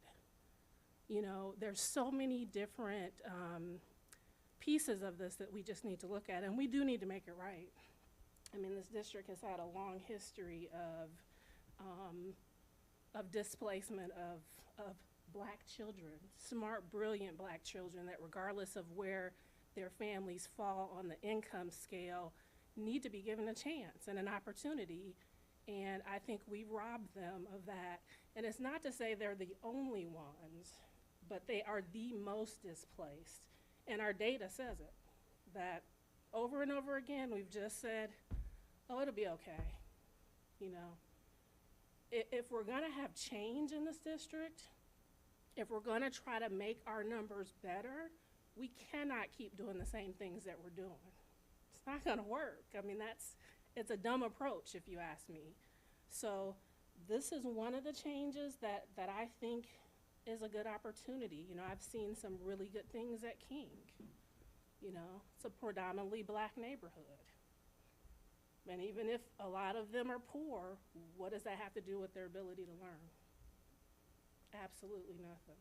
But if we treat it like it does, then it affects their ability to learn. So we gotta treat them like we should be treating them, the geniuses that they are and can be, as opposed to worrying about household income. And we've gotta help their families, because part of the issue in the community with the fact that some of these families are working multiple jobs is a community problem. And I know that as an HR person. It's a community problem. It's a lack of opportunity, and you can say what you want to say about lack of opportunities, but I have 23 years of HR experience. Don't tell me about lack of opportunity. So there's a lot of aspects that we have to hit in this community, and it starts with schooling. It starts with the employment. Those are key for us to turn this district around. We know what we're dealing with income. We know what we're dealing with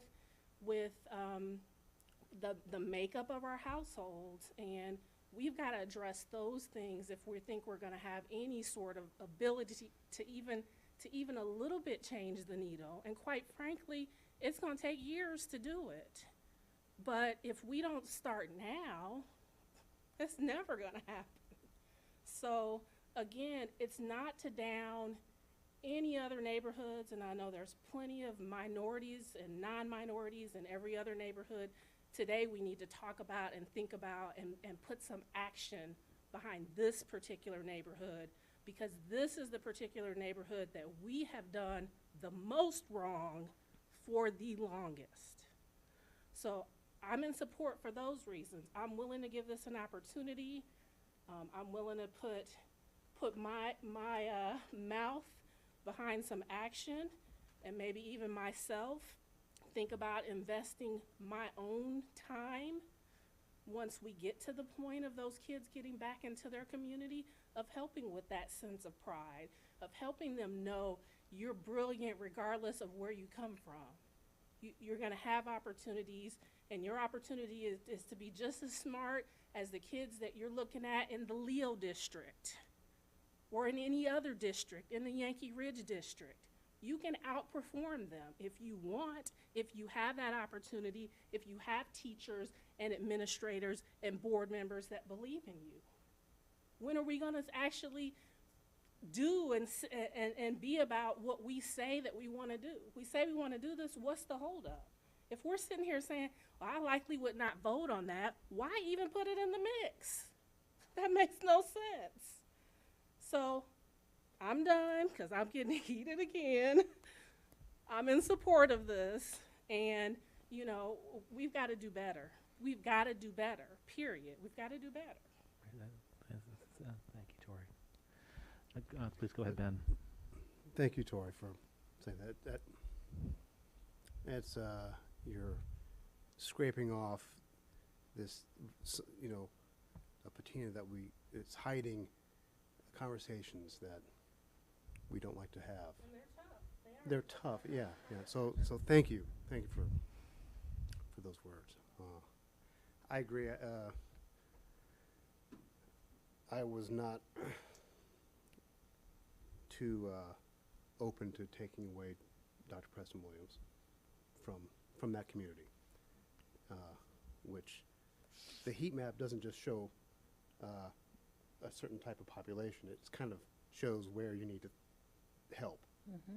And I believe that's, if this is another bird we can hit with one stone, then then we should do that. I mean, this is really, it's sad. The neighborhood is not sad. The circumstances that they're in is unfortunate and sad. So if we can do something to help them, giving back some agency, giving them a sense of community, really. And beyond that, helping them know that they are geniuses and that they're not beholden to other people's opinions. So I'm for it. If it makes it easier for our consultants, then good. But as a halo effect, I think this is something we need to do. I have a question. So out of the two schools, the Yankee Ridge and Thomas Paine, which one has more capacity for the dual language program? They both do. I think the consultants will do all that. They'll look at the student enrollment. They'll look at the capacity. There's a capacity map in there right now that we could go to. I don't know if John even still has it up, but in the packet, there's a capacity. I can't remember what the functional capacity was for each school. So I think you just passed. I think Yankee Ridge is slightly bigger, Yeah. but they're really close. Really close. Okay, so like close enough to like capacity between the two wouldn't be a big factor. No. No. I mean, like right now, if you even look, so John pulled it up. So Thomas Paine's max capacity is 604. And for what our purposes, what we normally do for class size would be around 453. If we don't have anything close to that there right now. Yankee Ridge, There's max 25 capacity, 25 more. 629. Yep, 472. So they both are pretty close. Yeah, and based on current Spanish dual language program enrollment, they both have capacity for the Spanish dual language program. Okay, And some area to grow. So that's good. And like budget-wise, both schools can handle a dual language program, like, or which one could handle it more budget-wise? I think it would be the same. I know one of the things that Ms. Florence, Madam Florence talked about tonight was the concerns about the parent liaisons and the clerical people, and those are all things that we've thought about, and we're not cutting those positions. Those positions would follow the program, so I don't think the budget will be impacted much at all. We'll be picking up all the resources and just kind of putting them in one place. Okay, so both Yankee Ridge and Thomas Paine are both like pretty much low-income areas. Okay. I don't know neighborhood-wise that they are. I think the neighborhoods are really different, and that the consultants will show us that when we look at the maps. And they already have a lot of the maps in there that talk about some of those things. But I think what my focus tonight is really, they have a lot of information in this enrollment analysis breakdown, and they will then need to tease all of that information and data out and bring the board a boundary plan that would hopefully satisfy a lot of the criteria that we've been talking about for both schools. Because there is a lot of data that they've already collected. They didn't even talk about all of it. So there's even several more slides in the appendix that people can look through.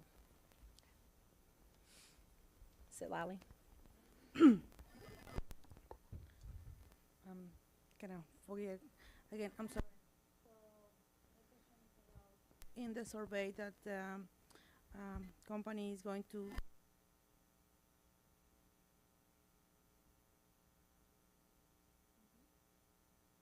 I heard tonight that they are not want to be when they necessarily want to be when the Spanish program.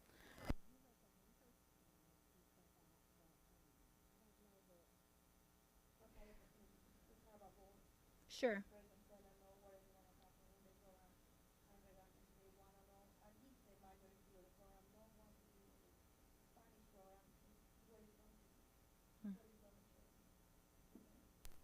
So it would be, so what are the other choices for French dual language? They could Right. stay at the school that they're at, depending on what school was chosen for dual language, or they could join the dual language school. I think there are several options.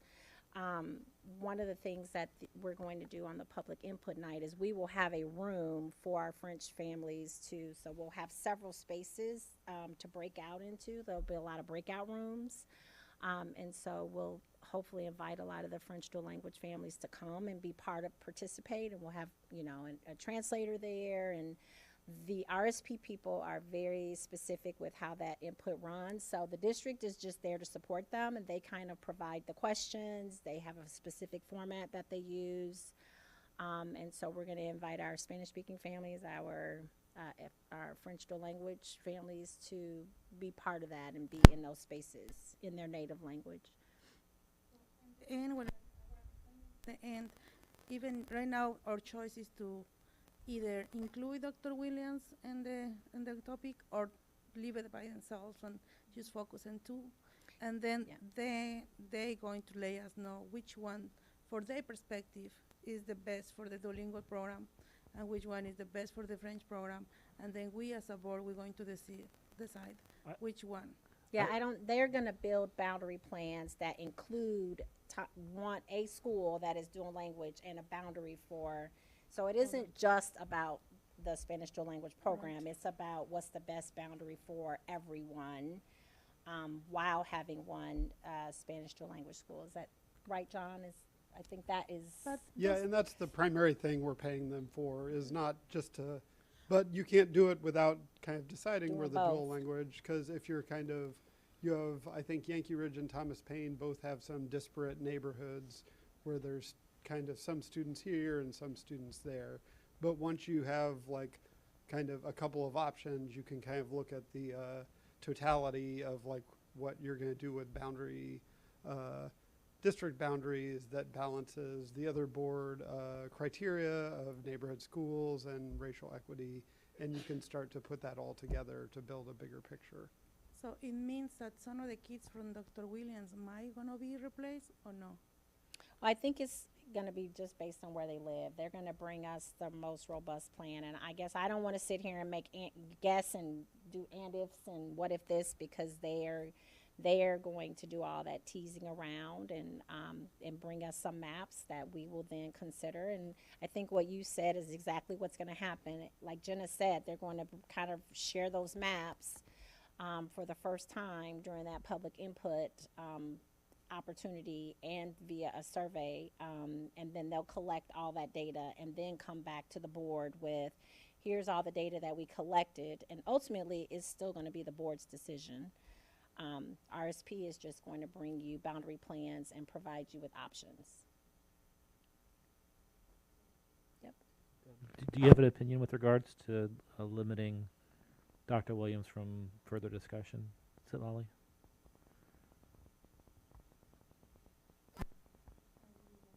Because I feel what Tori said. I really feel it because I think it's the same is happening with the community, with the Latino community. You know, that be scared or be afraid of be segregated, coming from the poor families where there are already other impacts. But also, I was a little bit worried that in another words, I don't want. I was really worried that the Latino we are for that perspective, like, oh, now we are having these poor people in the poor neighborhood in this school, and we don't give them the opportunity to go to other schools and then mix, you know, and learn from each other and balance. So not having Dr. Williams in the top in the table also limit us the decision of where the bilingual program is going to be. And I understand everybody's going to have some hurt regardless of whatever we decide. But I'm just worried to don't hurt those vulnerable communities. And Leol is not there, which is the majority is really good people there, you know, but because of the size. So limiting the choices, that kind of scare me a little bit. So I really am in favor of keep the community and try to do wherever we can to improve that.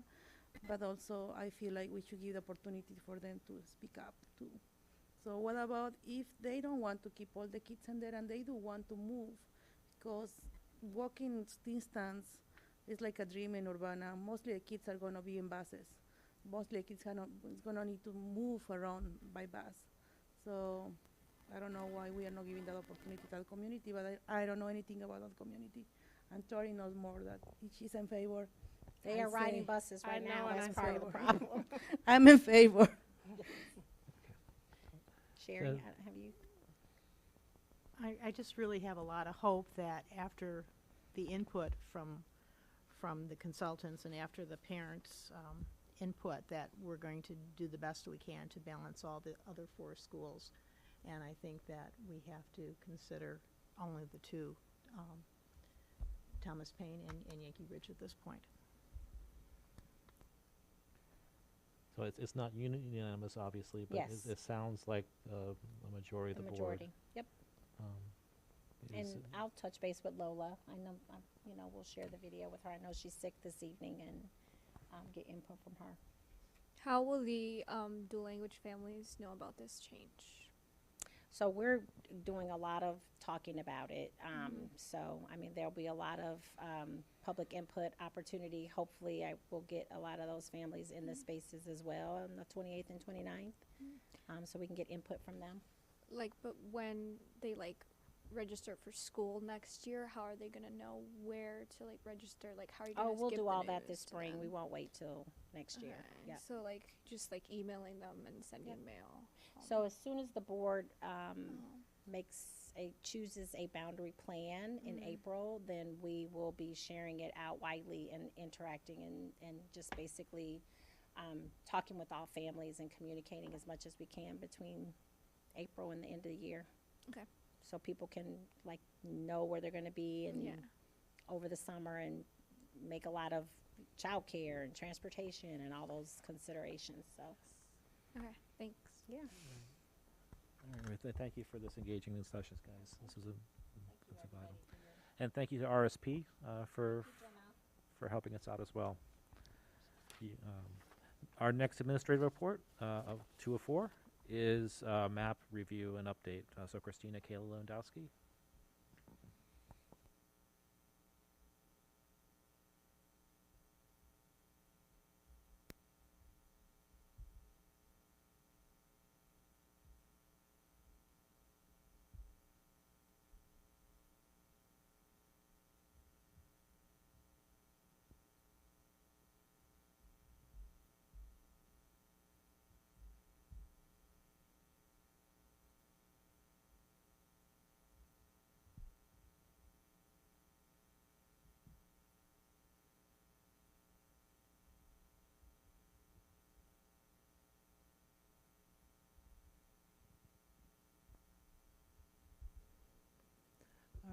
Good evening, everyone. I'm Christina K. Lewandowski. I want to make sure you all can hear me okay and everyone at home. I know when I watch at home, I sometimes will say, oh, I wish that speaker would get closer to the mic. So I hope everyone at home can hear me okay. And I'm excited because I feel like tonight is data night. But I know it can also cause maybe some sleepiness. So I hope I can keep you all awake with all this data. So let's go ahead and get started. So this is the 2023 reflecting this school year, fall and winter. We've had 2 benchmarks of data. I'm just going to walk you through pretty quickly. There's a lot of slides, but we're not going to go through all of them. This is measure of academic progress, data presented 3 times a year, and it is for K through 12, and then we'll have a conclusion slide at the end. And so MAP is an interim assessment, and so basically what that means is basically how our students are doing in that moment of time. How are students performing? How are they showing growth? And we want to focus on learning, collaboration, and on results. And this assessment also serves as a universal screener to identify students in need of additional academic support, such as identifying dyslexia. And when we when we use that assessment, it is called the MAP Fluency, and we deliver that to our K2 students. And it also identifies, it also helps to support students with phonics, phonological awareness, listening comprehension, and picture vocabulary. And we use the assessment to support learning for all students across the achievement spectrum. It's available for grades K-12, and that's what's fascinating is that when we started in 2021, we are going to be able to follow the data with those groups of students all the way to 12th grade, and so that's going to be fascinating to follow. It connects to our instructional ed tech partners for progress monitoring and personalized student learning. And so we want to really focus on student growth, and what we mean by that is when we did our fall benchmark, we have what's called a growth event, and then we have our winter benchmark data. And so we have our second growth event. And so if a student received a RIT score of, let's say, we'll just use the example written here, of 189, and then they scored, this is in the way here. Here we go. So they had a RIT score of 189 in math, and in the fall of, that was in the fall, and then a 191 in winter. The student grew 2 RIT points. However, if the student's projected growth was 3, then the student did not sustain learning and achievement decreased. So you can just take a look at that graphic and you'll see what I mean by that. Now, another example, if the same student grew from winter to spring, a RIT score of 196, the student grew 5 points. Student's projected growth was 3. The student exceeded growth projection and achievement increased. And honestly, that is what we want. We want all our students to exceed their projected growth. However, if they meet their projected growth, that's fine too. That's what we want to see as well. And we're also going to look at some charts later in this presentation regarding that. So basically, we're going to see math data that's going to include the Spanish math assessments, reading Spanish assessments. We're going to look at assessments that'll break down the data by race and other demographics. So this graph, this fun-looking graph, is being displayed this way. because, sorry, I'm getting this little thing out of the way here. Because this is the way when we look at IAR data, we want to just show it in a similar fashion. And so when you take a look at the 100% down here towards the bottom of the graph, we want to see our students showing growth, and this is showing math. We want to see our students over that 100% line.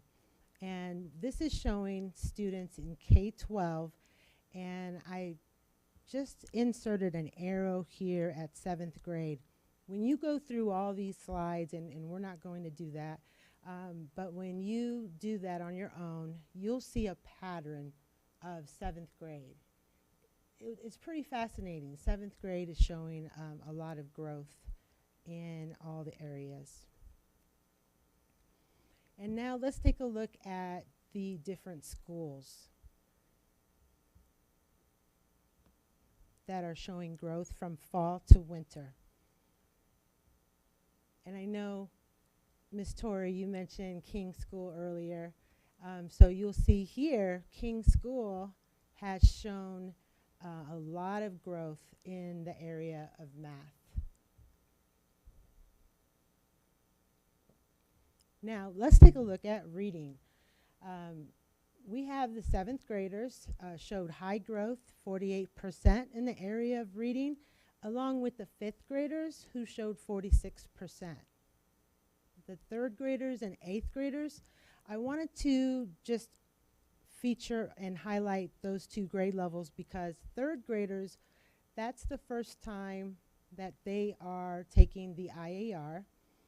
And so we want to look at 3rd grade and take a deeper dive into the growth area in the area of reading.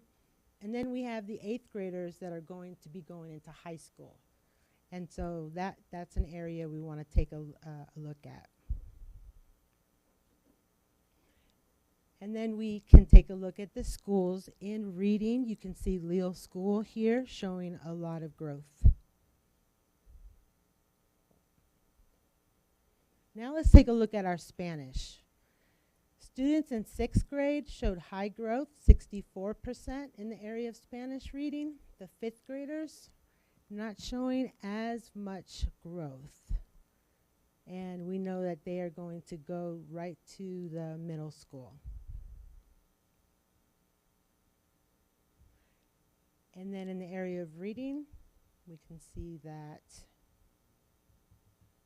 the middle school students showed the most growth. All right. Now these are interesting slides because they're showing 2 different pieces of data. We have the slides on the left that is showing achievement data and the slides on the right showing growth data. These are comparison group data, and I'm going to just really explain the left graph. So we have the dark red representing students' achievement performance that performed less than the 21st percentile, and that's what that legend down here is pointing at. So let's take a look at that first bar graph. The FDLE stands for French Dual Language, English, Native English Speakers. So just take a look at that. Look at that blue. That blue area are students that perform greater than in the 80th percentile.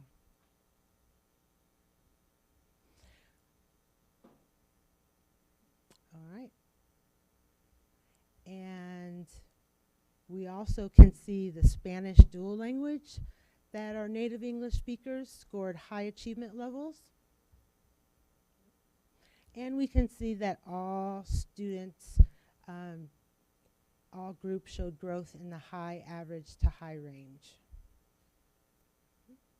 And if I can interject just real quick on that slide, Christina. So the way that is, it's broken down into quintiles. So if you were a like 100% average group, you would have equal sized bars of the red, orange, yellow, and blue. So kind of the Spanish dual language Spanish on the growth, they're kind of like equal. So if it's more blue on the top, that means they're overperforming kind of at the top end. And if it's more red at the bottom, that means there's a higher percentage at the bottom end.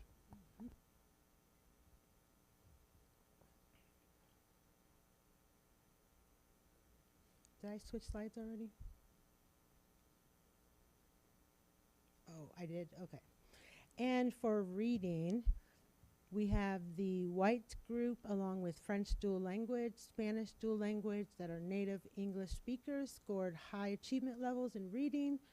French dual language over on the comparison growth group, they showed the most growth in the high range.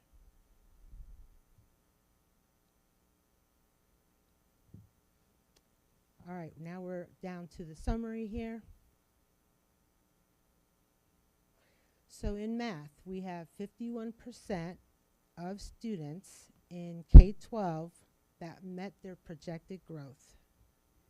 In reading, we have 46% of students who met. And I'm just going to skip to this bullet. Kindergartners increased in the area of phonics from 9% to 23%. Spanish 11 to 12%, and in phonological awareness, that's 21 to 26%. Spanish 6 to 8%. That's really, really great. And then areas needing improvement.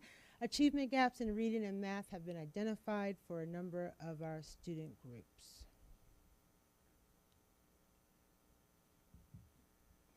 And so you've heard Dr. Norton say this many times. You've heard Dr. Ivy Tatum say this many times. And so I would basically just be repeating it. But I just want to just highlight one of these bullet points, and that is the review of Tier 1 curriculum and pedagogical practices by conducting walkthroughs, grade level data discussions, department meetings, staff meetings. And one of the things that we pretty much already said this evening, we will monitor goals and action items in the school improvement plans. One of our many next steps.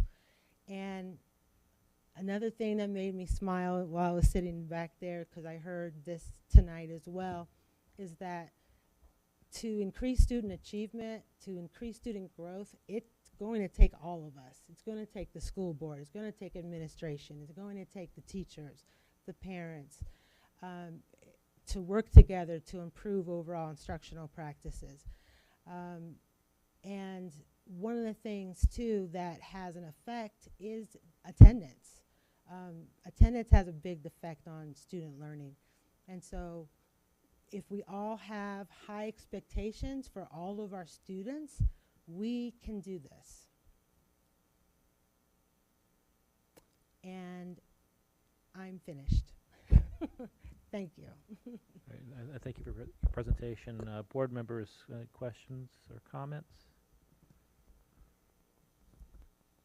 I have one quick question. The graphs are really easy and to understand, so I'm glad you did it along the same as the other ones. But when you talk about the projected growth, how is that determined? Because you had talked about the 2 and not 3.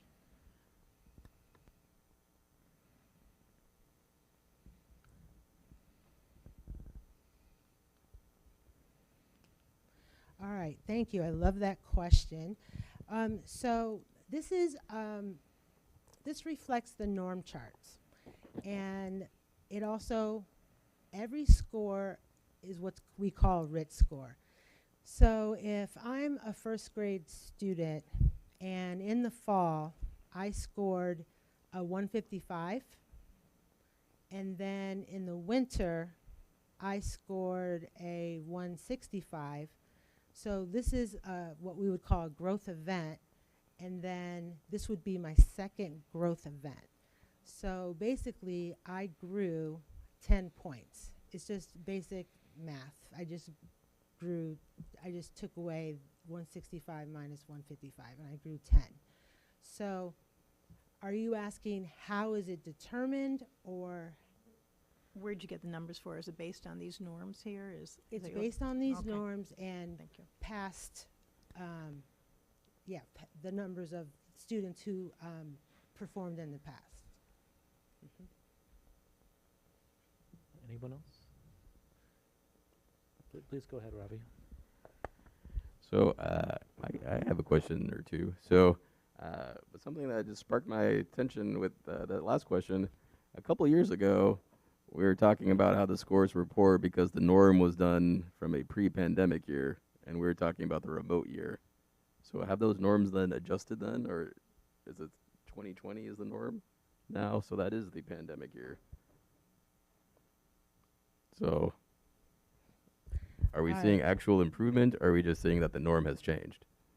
Okay, the norms didn't change. No. It's still 2020. Ah. And there are many schools in the United States that are begging MAP to please change your norms because of COVID. And MAP is standing their ground, and they're like, no, we know these norms are before COVID. We know that COVID had an effect on student learning and on scores in some school districts, but they are not going to change the norms.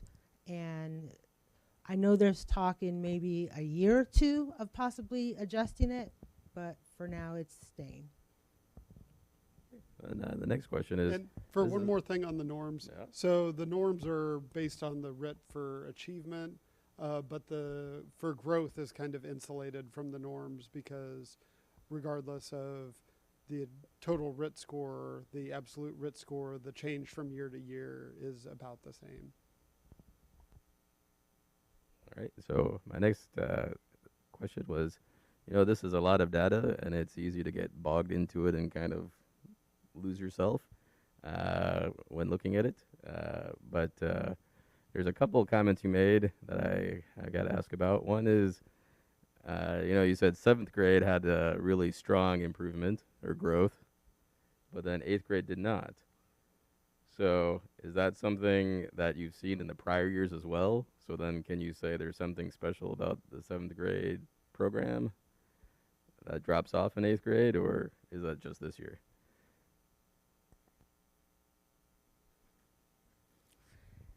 So it is a lot of data. I agree.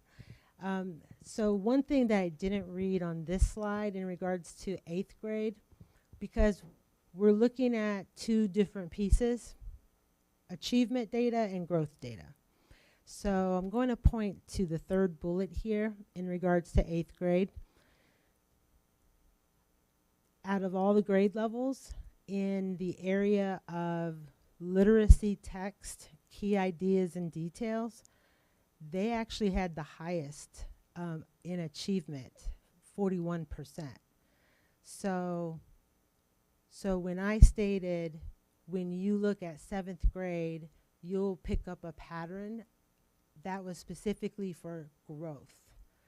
So they're showing a lot of growth, and I just thought that was interesting as I was looking at all the different pieces of growth data. Okay, and then the last thing I was going to ask about is, Spanglish, or not Spanglish, but Spanish language arts. Spanish language arts, 5th grade, you said compared to 6th grade was much higher growth in 5th grade.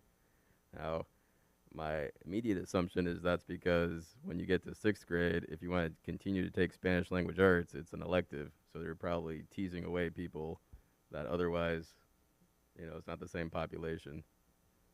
So everyone's got to choose, am I going to take strings or art, or am I going to take Spanish language arts?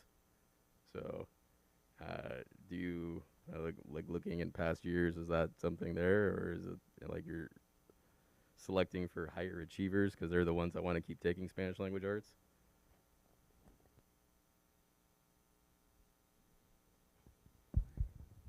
That is a good question that I would have to look into.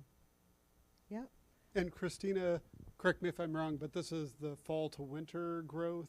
So Correct. for the fall to winter growth, those are the same sixth grade students who already chose that elective from the fall, and they're still there in the winter. Yeah, that's true. What I'm saying But is he's asking. there are people from fifth grade 1 year to sixth grade. So the sixth grade is not Right. all the people that were in fifth grade DL Right. Mhm. because people drop out of the Spanish language arts. My point was that if they're already at the higher achievement in fall quarter, that they would be, the growth percentage would be about the same as if they're at a lower achievement. Yeah, I don't think you understand what I'm saying, John Gutzmer. Okay? Yes, we'll agree to misunderstand on this one, all right?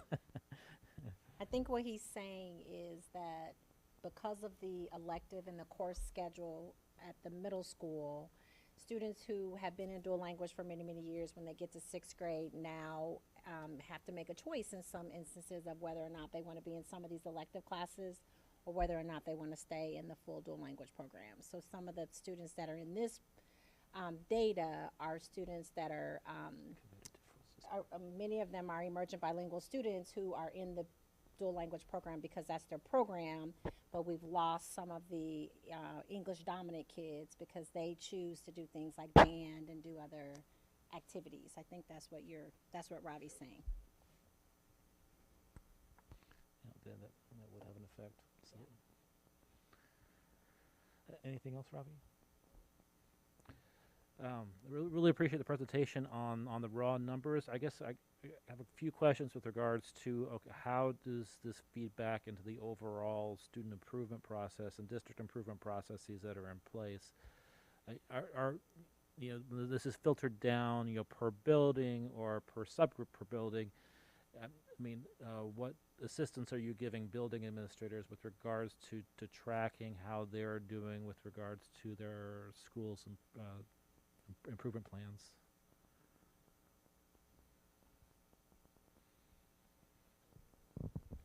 So that's a collective team effort with the CIA team. I think Dr. Ivor Tatum kind of hinted on it earlier with Dr. Norton, with Ms. Yvonne Smith. One of the things we do, we conduct MAP meetings with the principals to help guide them and support them in looking at their data. And so one of the things that we looked at last week, we actually had MAP meetings with principals. And I just want to quickly show you, just looking at their specific building, we looked at proficiency levels, and we also looked at how many students specifically met projected growth. And it was a different way to look at their data.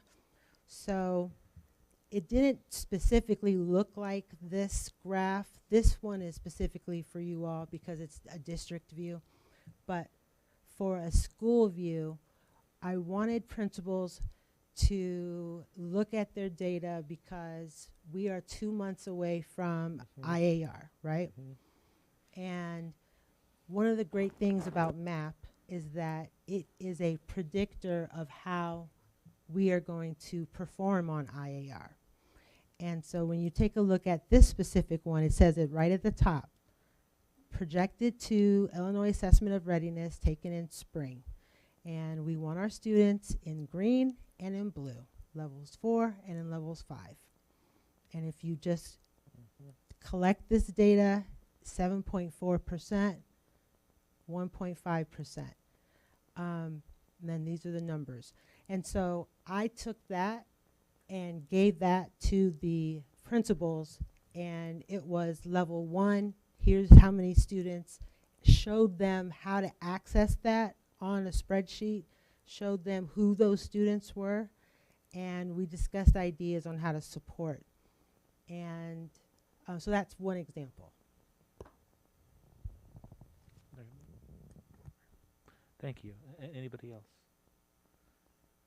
All right, thank you so much. We're on to our next presentation. We have a district crisis team update from Dr. Edward Tatum and John Gutzmer. And so I'm going to go through this one pretty quickly because I definitely do want to get to our guests who are waiting patiently, Michelle and Jody and Amy, for the dyslexia presentation, which is really good. So we want to get to that point. But we have to kind of talk about some concerns that we have around safety and security right now at UMS. I think the slides are pretty self-explanatory, but I'm going to just, Mr. Cooper's here. You know, he wanted to be here so he could hear feedback from the board and we could kind of talk about the concerns that are just kind of right in front of us and just do it just very quickly.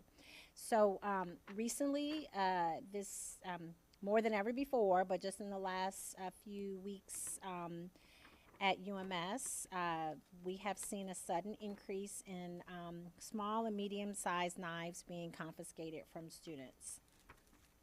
It is a variety of knives. I think we've seen more than we want to see, and it has caused significant alarm and concern from district administration, UMS administration, and we're going to be having more conversations with staff here in the next few days and weeks to come. We've also seen an increase in vaping happening at the middle school level, marijuana use, regular marijuana use, and then also weed vapes, where you can kind of turn a vape into a device where you can use it to also smoke marijuana. So these are things that are societal issues, of course, that now have crept into our middle school, and we are very concerned and just wanted to come forward and have a public conversation about our immediate plans of action. I know they may feel a little aggressive, but I think we are just wanting the board's approval. Not so much approval, but letting you know we are doing these things, and I want our public to know we are aware that these things are happening and it's not okay, and we're not going to just let it continue. So we're kind of drawing a line in the sand with our administrators and our threat assessment team and our crisis team, and really going to put some very aggressive measures and security measures in place moving forward. So as a lot of this information has been coming to us in the last few weeks, we pulled together our teams and started having conversations. Dr. Norton talked to several people at UMS to get more of a sense of, what might be happening. And then we had a district crisis team meeting as soon as we got back from break. And Tori is the board representative on that team, so she was there and heard our conversation and basically the high level of concern that we have around some of the instances of not just knives, but the drug use and some of these other things that are happening. We, from that meeting, went directly to the UMS the very next week, threat assessment team and a crisis team, and met with that group. And that is a large group of folks. It involves our the UMS administrative team, the student interventionists, the assistant principals, the counselors, social workers, psychologists from the building.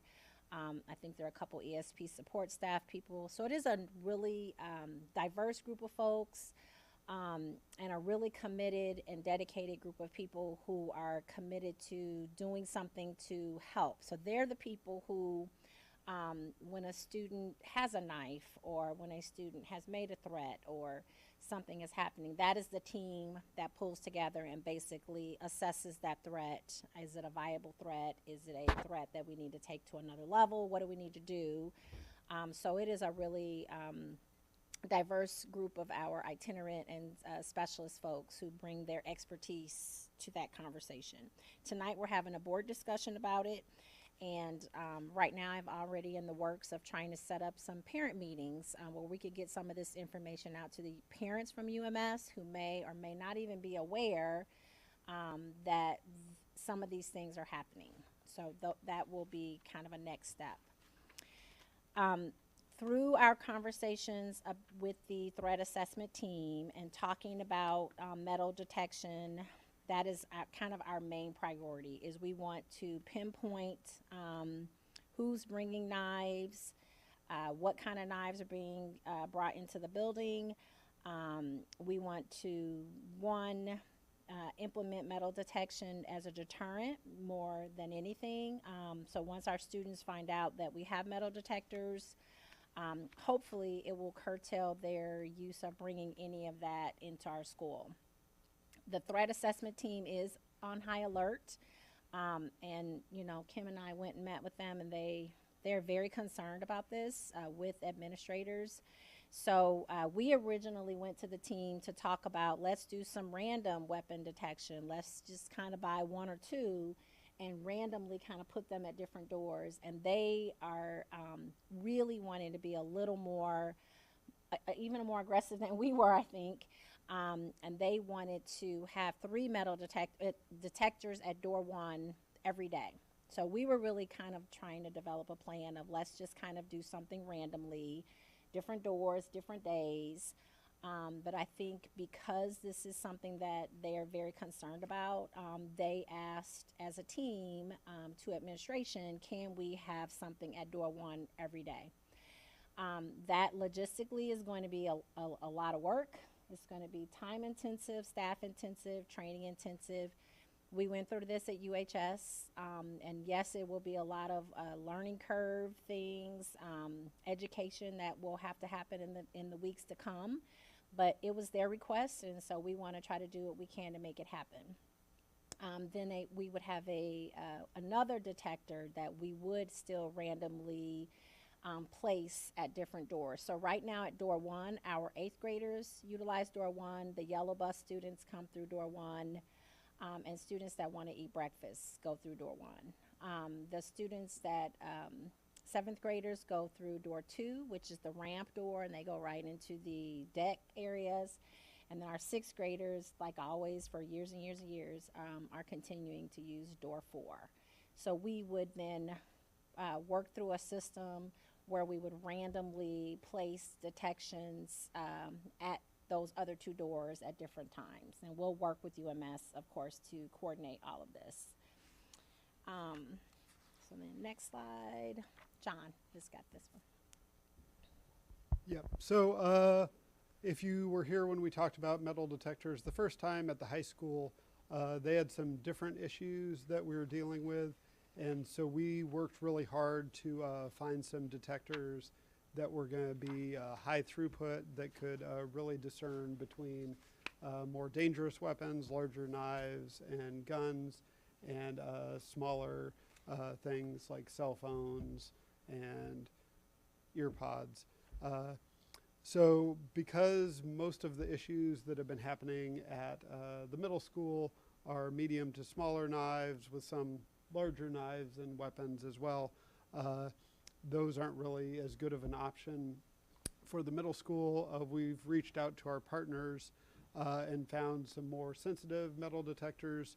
The downside of that is for UHS, they have they're running with 3 or 4 detectors right now. They can get all of the students for the whole school, about 1,100 students in the morning before school starts. The reason we're kind of starting at the middle school, focusing on the random screenings, is because we'll have a lot more limited capacity with each detector. So it'll be lower numbers that we'll be able to get through quickly. But if we're doing random screenings, we'll be able to kind of catch those items as they're coming through. So here's just kind of a graphic of the metal detectors that we're looking at versus the ones we have. So on the side, you may have seen these in the high school if you've been there. They're very easy to kind of tune them to different specific kinds of weapons. They're battery operated, so they're extremely portable. We've taken them out to football games. You may have seen these used at amusement parks or some events where they have those. They're substantially higher cost than the ones that do the more strict metal detection. And they don't alert for small things, but they do still alert for laptops, Chromebooks, and smaller cylindrical objects like umbrellas, or for some reason Axe body spray canisters just set it off every time. So it's true. So the one on the right here, these are the ones that we're looking at for the middle school. And maybe as we go on, we might kind of do a mix and match with what we have at the high school as we continue to evaluate how we're implementing these and what makes the most sense. But these have a more moderate throughput. They're not as portable. They require electrical, like a powered wall connection, but they are still portable with wheels. The nice thing about the ones that we're looking at is that as you're going through, they also display the approximate location of where the metal is. So for these, the students would be leaving pretty much all their metal in a bin to go around the metal detector to be searched. But anything that comes through, it would be easy to say like, oh, you've got something in your pocket or something in your pants pocket, rather than having to have them go through multiple times with no feedback.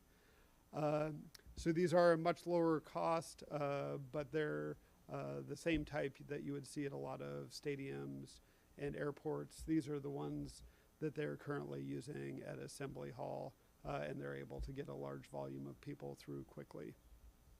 The other kind of drawback to these is these will catch pretty much anything. So they would catch cell phones, anything like metal objects. So these will require some additional checking from staff at the metal detector screening area. So for that, the process, again, would be slightly different than what we've been doing at the high school, which is they have to get out their Chromebooks. And at this point, most of the high schoolers know what goes through and what doesn't. So they get out whatever doesn't go and kind of pass it to one of the SRSs around the metal detector where it's inspected. But most of their things, they can just keep on them and walk through the metal detector.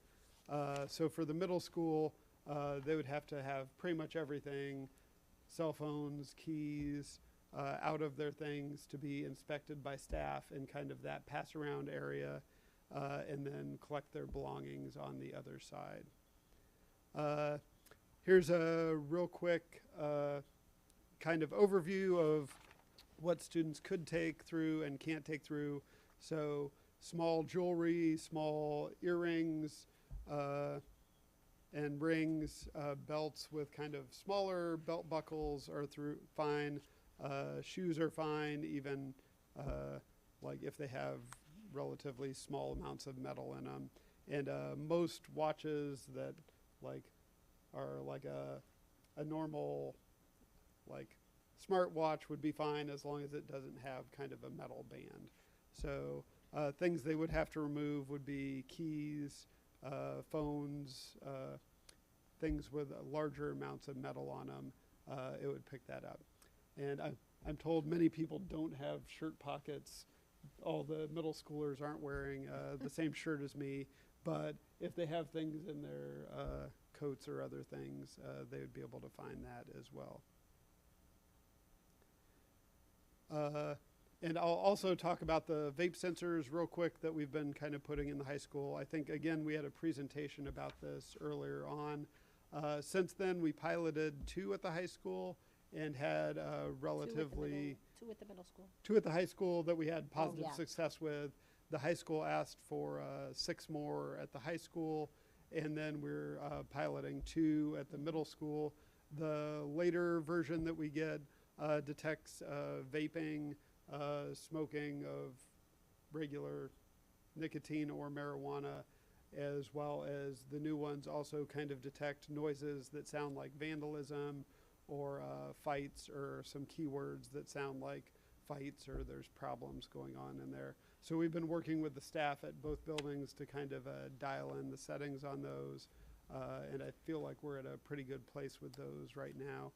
We're still working on the middle school to kind of get their settings dialed in, but that's the other thing that we're working on to kind of mitigate the some of the increased marijuana and vaping use at the middle school. So we recognize that putting vape sensors and doing some of this also needs to be coming, one, with information for parents.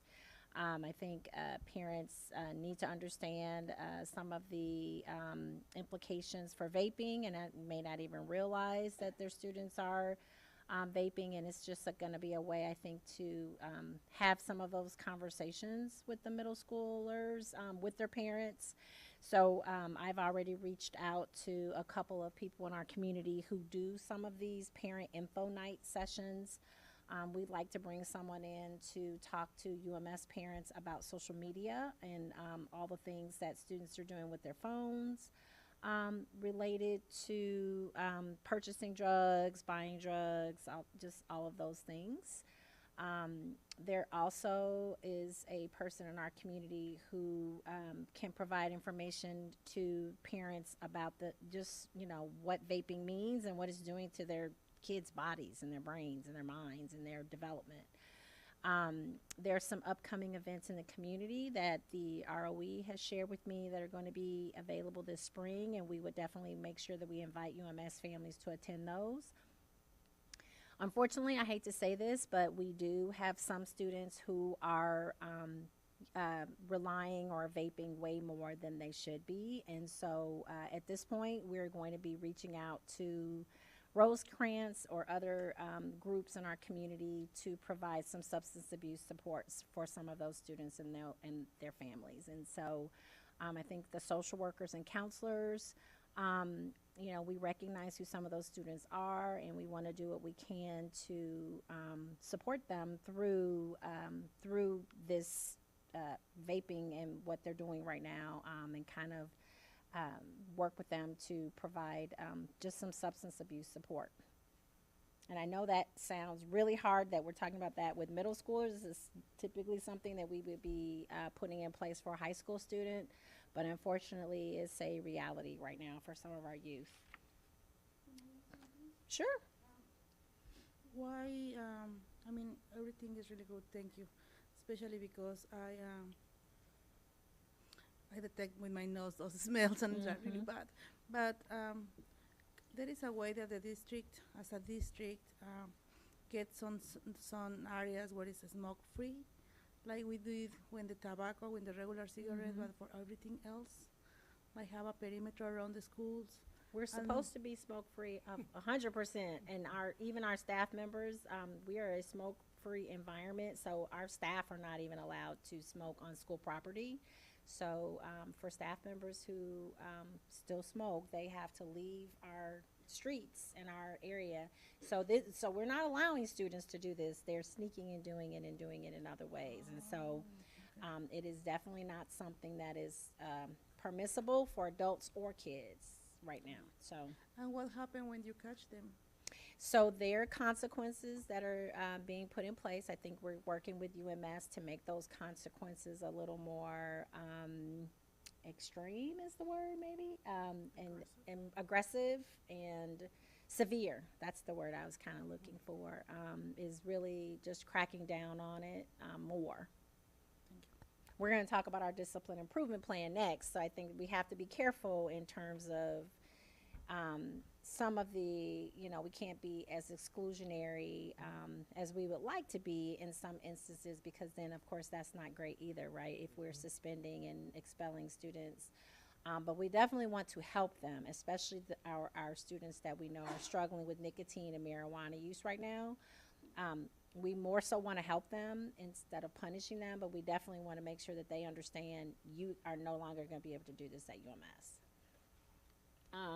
So some supports for students, I think if we go to the next slide, John, is really educating them. I think while we also want to provide a lot of information for our parents, we want to make sure our students understand what all of this means. I mean, it might seem really cool, or the peer pressure, I'm sure, that goes along with some of this is a real thing.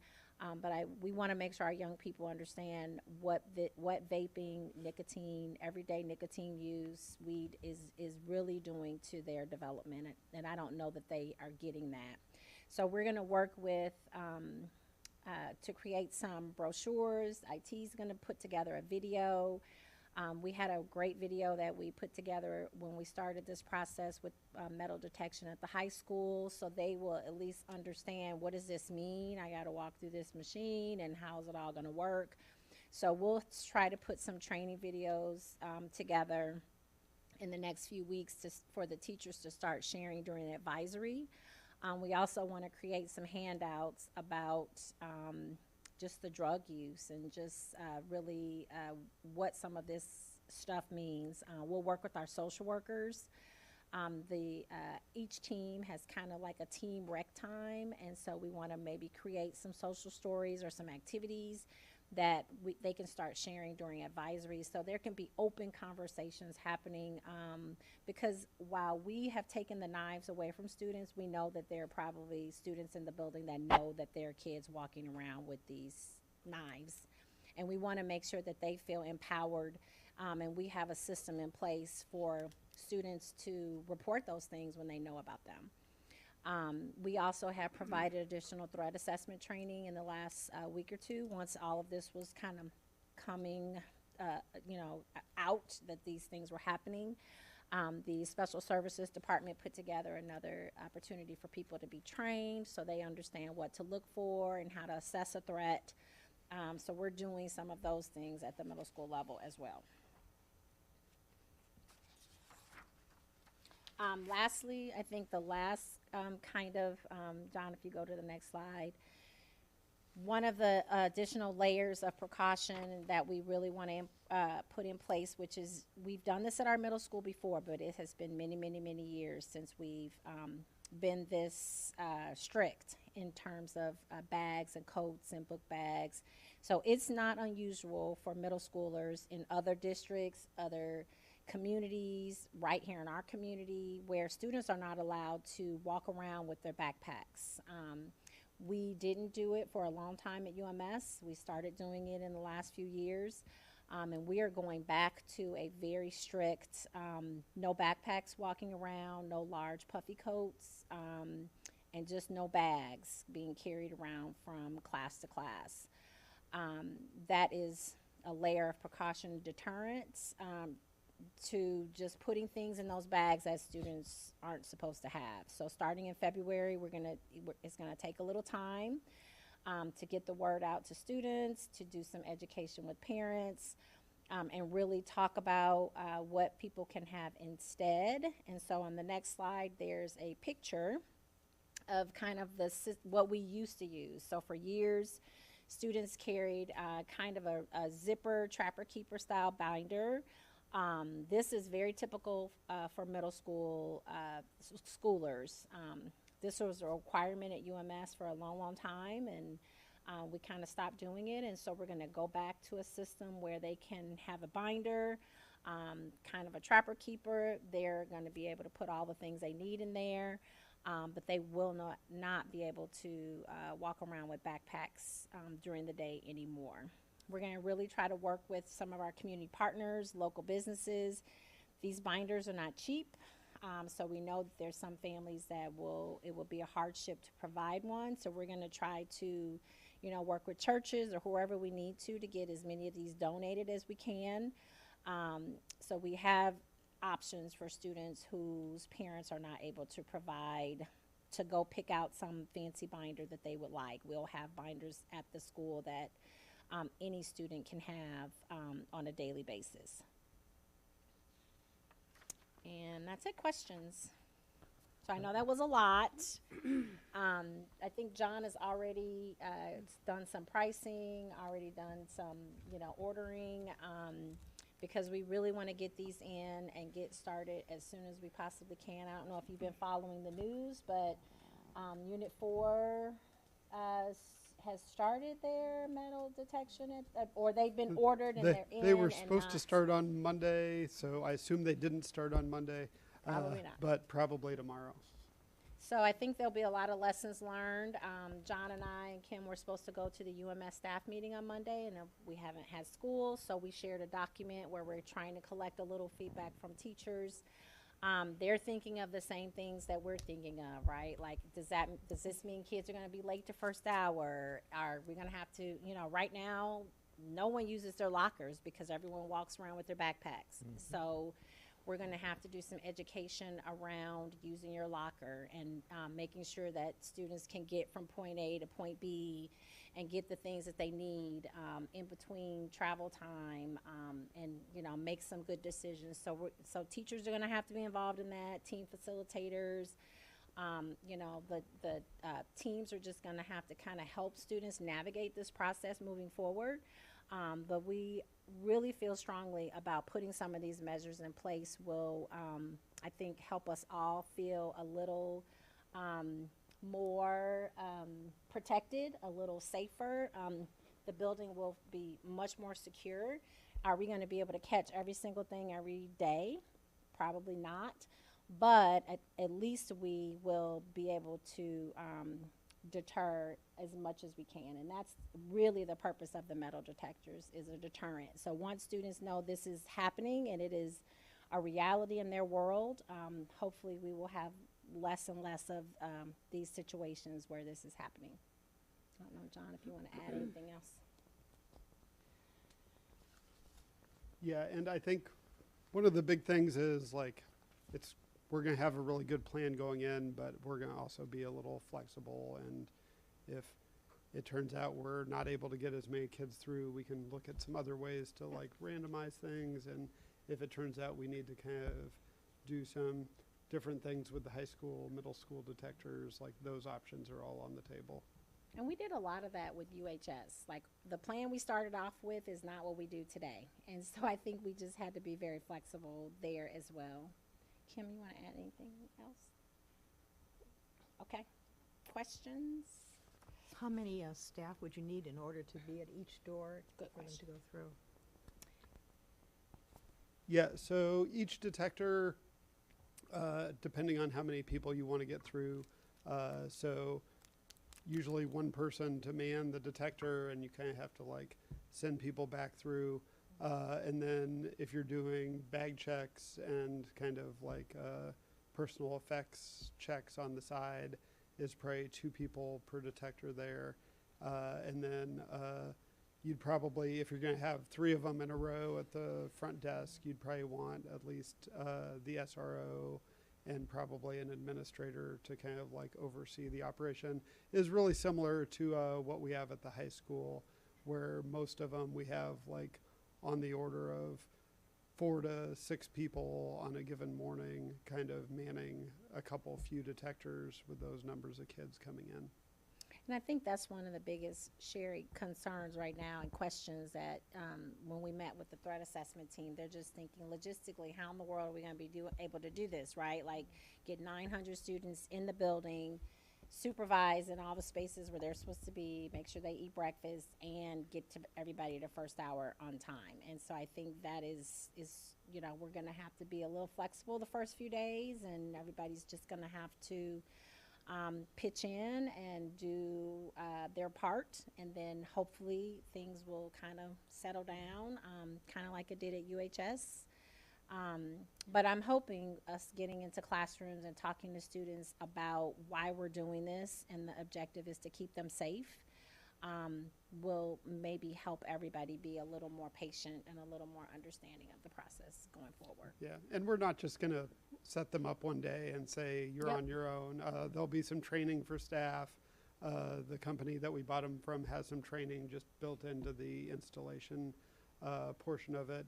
And then we'll have some district support until we get a good solid system set up. And then once we do, we can start to gradually release that responsibility back to the buildings. I was just wondering if there was enough support staff in order to supervise this. We mostly SRSs, but we'll work out a schedule with UMS with admin. I was going to ask, so when we were discussing before we approved the open gate at the high school, part of the conversation was that the metal detectors would kind of randomly go to the middle school once or twice a month to keep kids on edge. Maybe it's here today. was that been happening and these knives are still going, or? No, well, we didn't realize we had a knife problem until recently, so we have not been taking them back and forth to the high Yeah, school. so I mean, it's never happened, even though that was part of the discussion before. Nope, we did not do that. Okay, and then another thing is, so it sounds like you've already purchased this other, the one on the right, when you had the two, Open Gate, and whatever the one on the right was called? The purchase process it's in process. It takes several weeks. Yeah, but it's already happening, I guess, is my question, right? So with that one, the first thing that comes to mind is, you know, if you're supposed to take all your metal items out and put it in a basket or something while you go through, I mean, what's to stop putting like a 6-inch knife in a metal Contigo water bottle? Because I'm sure if you have 900 people, they're not going to be unscrewing every single cap. They might the first week or two, but ultimately, it seems like there's so many ways you can sneak knives in still. So I'm not sure that's going to stop anybody who really wants to get a knife in, but, you know. Yeah, that'll be a consideration when we go through the training. I just have to say it's a sad day It when is. we have to even have a discussion about having to have metal detectors in the middle school and having kids that are vaping and smoking marijuana, even if it's not a huge group of students. Any students is too much. And, you know, middle school is really a time for a lot of kids of trying things. It's kind of that coming into a little bit of age, and they try our nerves, but they also try lots of other things, whether it's good things or things that are kind of more unfavorable or unacceptable, as in this case.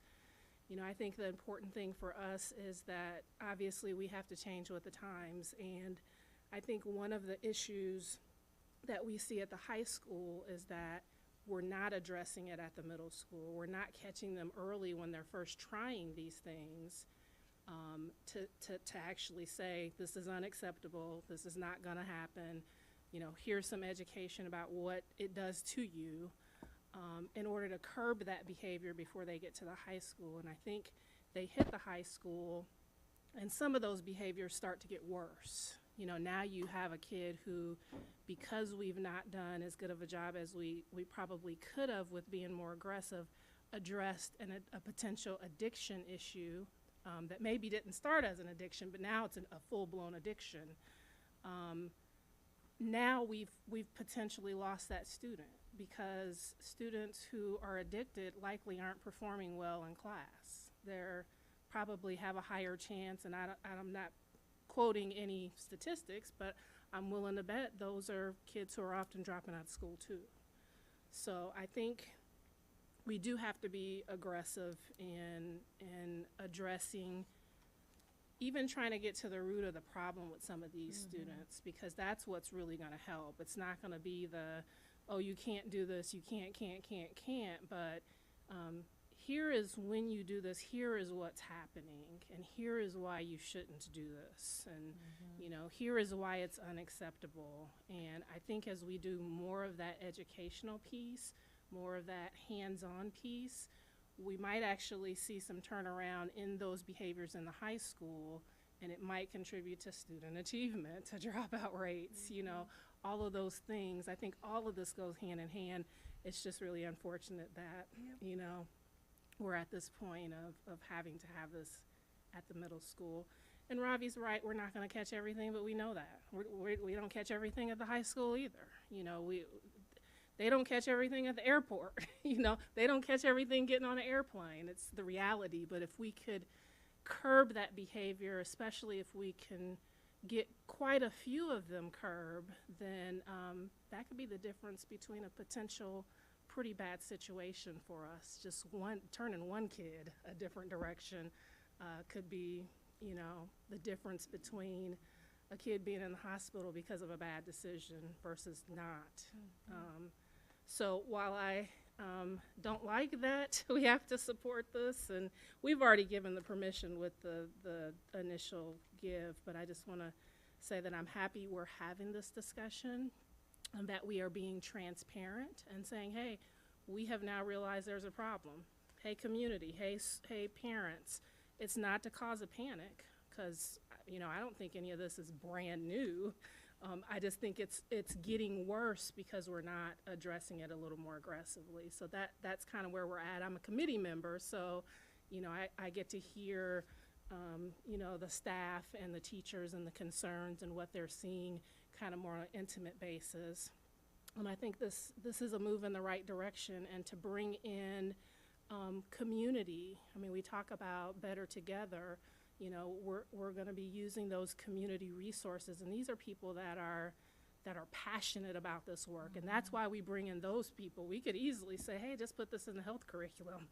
But when you have somebody that has that passion, especially if they have a story to tell, because having stories to tell, kids relate a little bit better to that in a lot of cases. So I think it's an unfortunate thing, but it's good that we are addressing it and not just continuing to, maybe let things slide that we need to kind of catch early. And I'm glad you're saying that. I know I was kind of hasty in my intro to get to the meat of the discussion, but I'm glad you're bringing that up, Tori, because I do want to say publicly to our teachers from UMS who are watching, and folks who are thinking about this in terms of optics around, oh my gosh, Urbana Middle School is not a place where I want to send my kid. I think you bring up a really good point. It isn't rampant. It isn't like every single kid. There a few small instances or a finite group of students can make a big difference on a big group. And so whether it doesn't matter if it's 5 kids or 50 kids, even one kid doing this is just not okay. And so I think that is where we are really trying to be aggressive. But you're right, it makes me sad that we have to have this conversation, but again, I think this is not a Urbana problem. This is a societal issue right now. I think all communities are dealing with something similar. Social media and the fact that our kids are so desensitized to so many different things is part of it at a much younger age. And so I think education is going to be the key, really talking to our students about what all these things mean. So I think it's important to say the majority of our students make good decisions every day. Yep. I mean, but even just one bad decision and following one person that's making a bad decision, I think we're going to be able to curb some of that with this approach. So again, got to change what we're doing, and this is one of those changes that we have to talk about and we have to move forward with. So. Thank you. Anybody else? All right, thank you for the report. Our last administrative report this evening is our ISB 24-25 discipline improvement plan. is Brandon in the power? Is he in the? So Dr. Caffey is gonna share. I was gonna kind of wait till he pops in to make sure he can hear. Thank you, Mr. Cooper. So Dr. Caffey, in the interest of time, I know we had to do this tonight, so I apologize to the board. It wasn't on our original board plan in terms of our topics, but this has to be approved by February 1st. So Dr. Caffey, if you could hit mainly the most important pieces, and the board members have this, so then they can ask questions if they need to. And I don't know that we need to walk through every single detail, but if you want to hit maybe the high points, and then if they have questions, they can reach out to you. Is that okay? Okay. Yeah, absolutely. Can everyone hear me? Yes. Okay, excellent. So in the interest of time, what I would do is I will skip to section 2, which is the next steps for the discipline improvement plan. This is where we do our data analysis and identify trends. And if you look at 2022, we had a total suspensions of 904, and we are on the upswing, unfortunately, for 2023, where we reported 1,317 suspensions. And so our suspension rate went from 18 to 8. Which again, I think is concerning for all invested parties in our school district, is that, for out of 852 school districts in Illinois, we remain in the top 20% for exclusionary practices.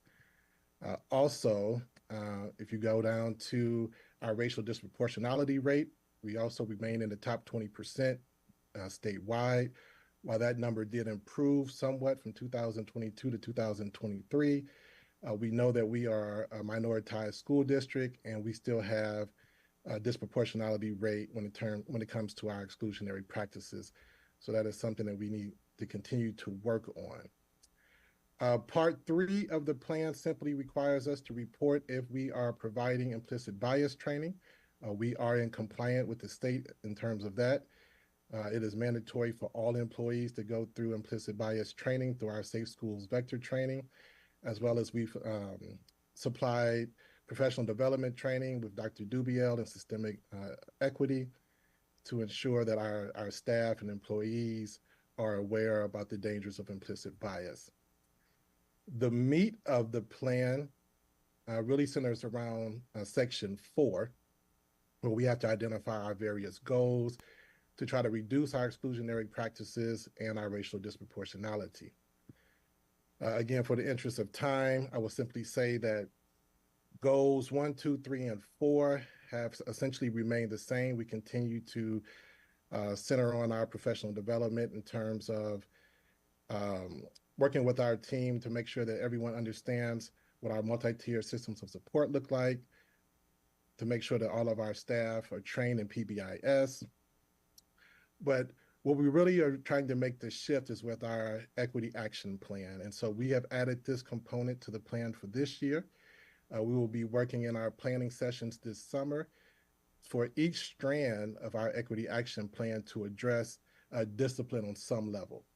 And so whether we're talking about professional development, whether we're talking about student voice, culture, and climate, every strand of our equity action plan will address our disproportionality rates as well as our exclusionary practices. And then if you go down to point 6, again, we have some very intentional things that we're looking at in terms of professional development, revisiting what the mandates are of Senate Bill 100. We are aware that we've had a high turnover rate, not only for teachers, but also for administrators, and we want to make sure that everyone is up to date in terms of what those regulations and guidelines are. We are in the process of developing a behavior metrics aligned to the SB 100 guidelines so that we have some uniformity and consistency throughout our buildings, so that one particular location may not be given more days than another building for the same offense. As well as we're continuing to look at our culturally responsive teaching strategies and pedagogies among our teaching staff, and investigating, and this is probably the most critical thing, investigating and implementing alternatives to suspension and expulsion. And so we're in the process of developing some different alternatives to suspension and expulsion. I know there was a comment just made earlier in the evening about when students are caught with vapes.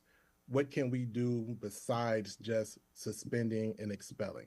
In a situation where a kid may be addicted to nicotine or some other substance, it's more important that we treat the problem than just excluding students from school. And so this is the crux of the plan. We will continue to meet on a regular basis to develop this plan, but this is what we're planning to submit to ISB with your approval. And so unless there's any questions, I will move that my report be accepted as read. Thank you, Dr. Caffey. Are there any questions for Dr. Caffey from the board? All right, no hearing none. Thank you for putting this together on short notice for us. You're welcome.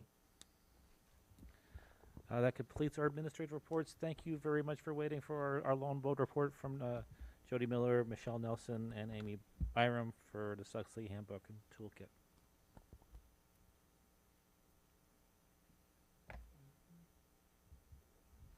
Really appreciate your patience.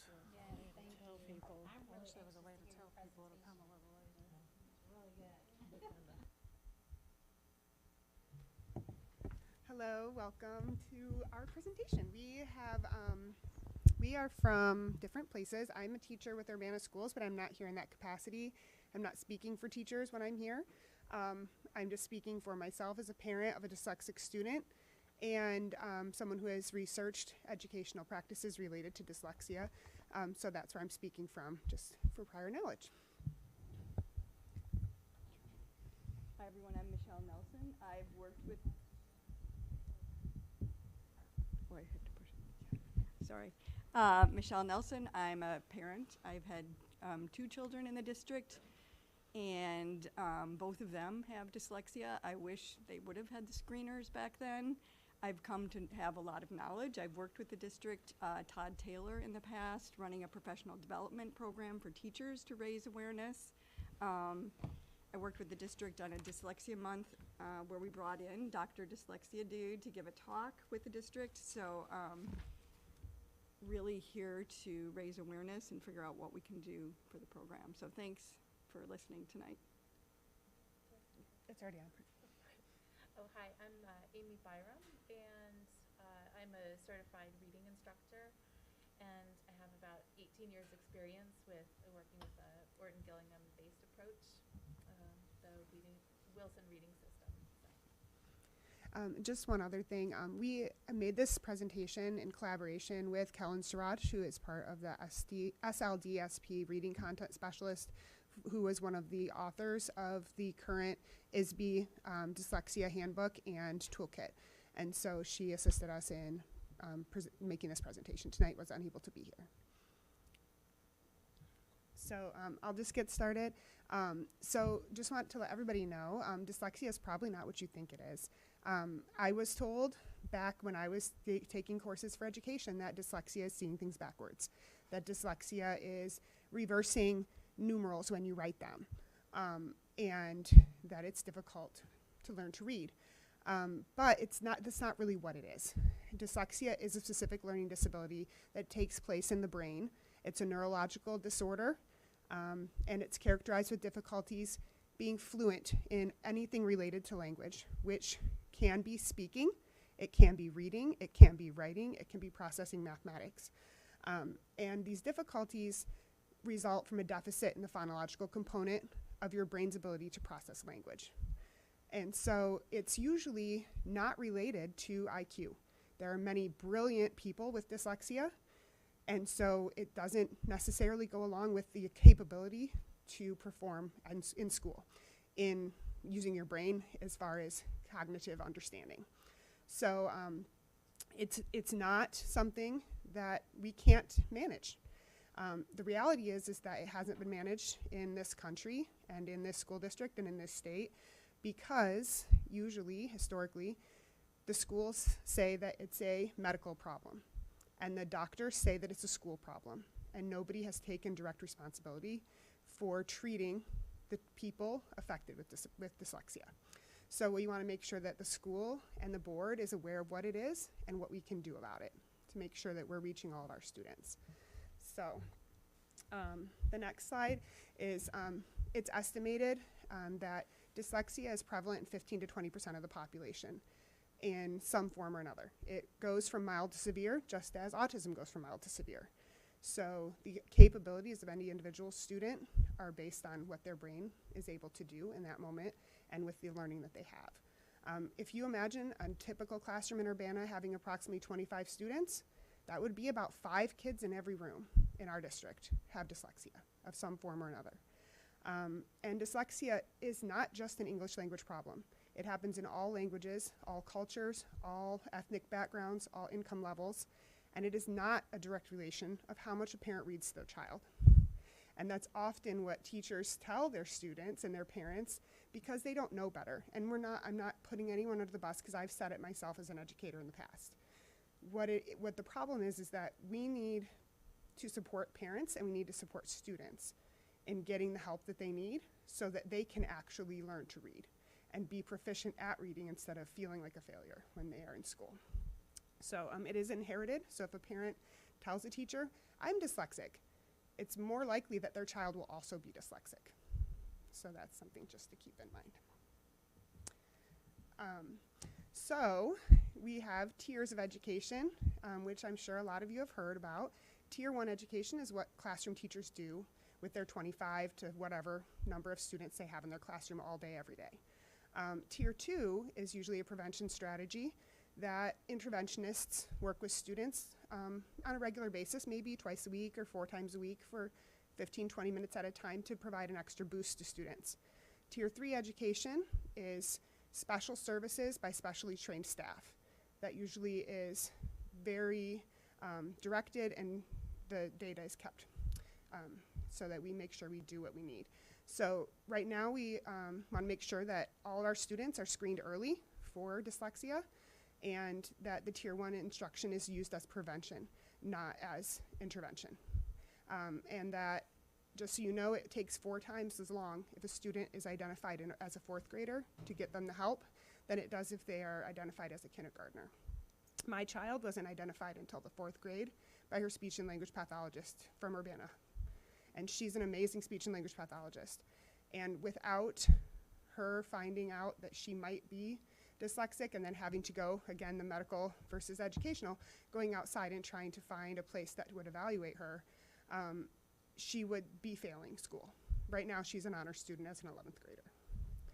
So every educator needs to know what dyslexia is. The majority of us, unfortunately, do not.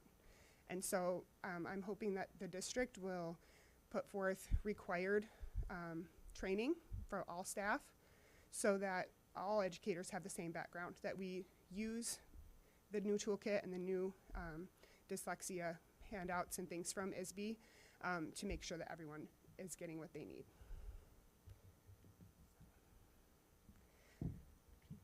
Okay. So the district, you're already on. The district does a good job with social and emotional learning, but it would be nice if we could build in the academics with it. So look at some of the underlying reasons that I think have been discussed before.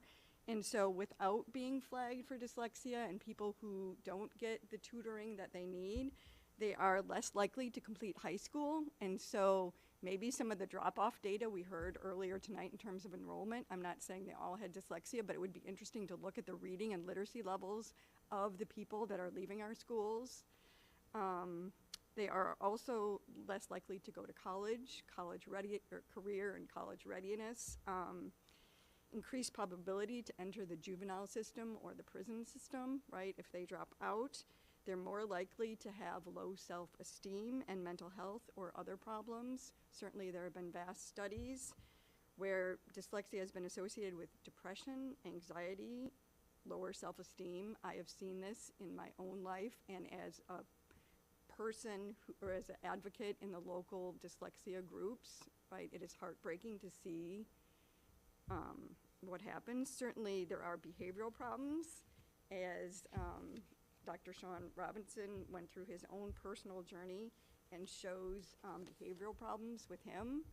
Rather than being looked at as stupid during read aloud in class or reading buddy in class, you're more likely to act out, drop out, roam the halls, right? And so a lot of these issues could be addressed not only with the screening, which I'm really pleased we have, but with these interventions, right?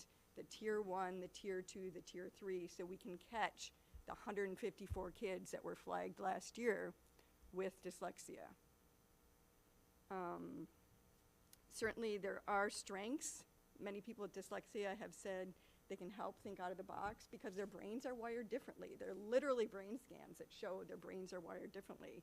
And there's a certain kind of resilience that comes with it, with having to work harder than everybody else in the classroom, right? And so it's not all gloom and doom, but I think we can really address, it doesn't feel like a superpower if you're struggling reading.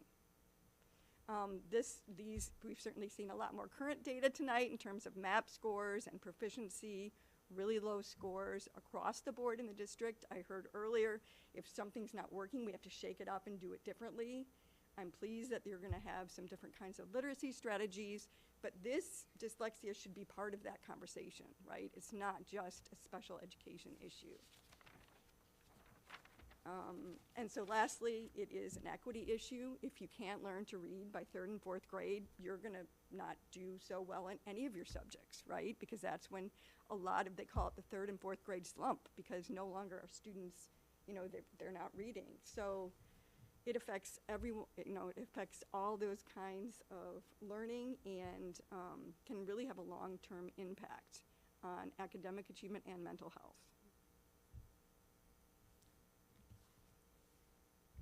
Oh, okay. So, tools to address dyslexia. So, so I think what I want to bring up first is just that there have been really two main approaches that have dominated the reading in the educational sphere. One is the science of reading, and the other is sort of the balanced literacy field. And I think that it's really important that we concentrate on the science of reading, because the science of reading is incorporating all that phonemic awareness that kids need, all the phonics that kids really need, especially dyslexic students.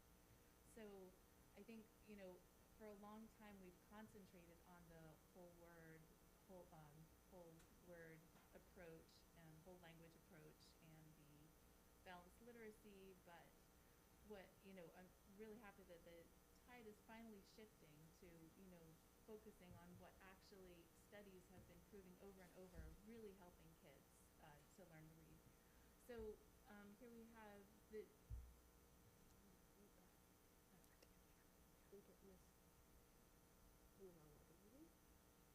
Oh, there we go. Over here. Okay. Okay, so right, so here on this slide we have the science of reading. So it's really important that we choose a curriculum that incorporates that science of reading. It's so important because this is actually the evidence-based approach to getting our students to read. And the teacher training is going to be especially important because a lot of the teachers and a lot of the way we've been doing things forever have been this whole language approach that has it's been discredited now, that whole approach. But this is what a lot of teachers are already used to. It's what's comfortable. It's probably what they want to default to. And it's really important that we provide teachers with the supports they would need to actually start teaching in a way that's actually going to help students. So not only is it's important to recognize the science of reading, and also there are for dyslexic students in particular, there are intensive programs that are hugely successful. They're systematic and explicit, and they really do work. So we've got teacher training. Yeah, if I click that really quick, the little URL for that's part of, I don't know if it'll let me. Yeah, the second one, not that one. The one below that one, I'm sorry. The first URL is just talking about RTI recommendations and how to manage that. There's one that's opening right now is about from the Dyslexia handbook that talks about, oh, that's the RTI one. Yeah, it's the other one. Sorry.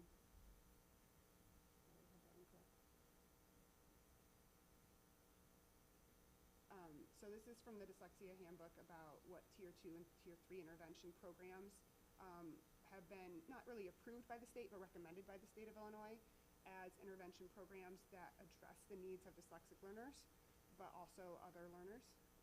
And as we're talking about adopting curriculum, I think it's important that we think about what the Tier 3 curriculum is going to be and how that's going to help our students. Can I ask a question? It's okay to ask questions as you go? So, Jody, you know this, and maybe you've shared it with Michelle and Amy, is we're adding a Tier 3 kind of intensive intervention position as part of the Tier 1 co-teaching model. So if either of you or all three of you have utilized some of those actual interventions that popped up that John had on the screen, that we, if you know of schools that have used those, or if you know of a specific success with one or a couple that we could look at, we are definitely looking at purchasing some curriculum, not just for progress monitoring. This would be more like a really intensive instruction for our Tier 2, Tier 3 students. So the thing with Tier 3 instruction in that way, those programs require very specific intensive training, and they require a certified person to do those training, to do those lessons.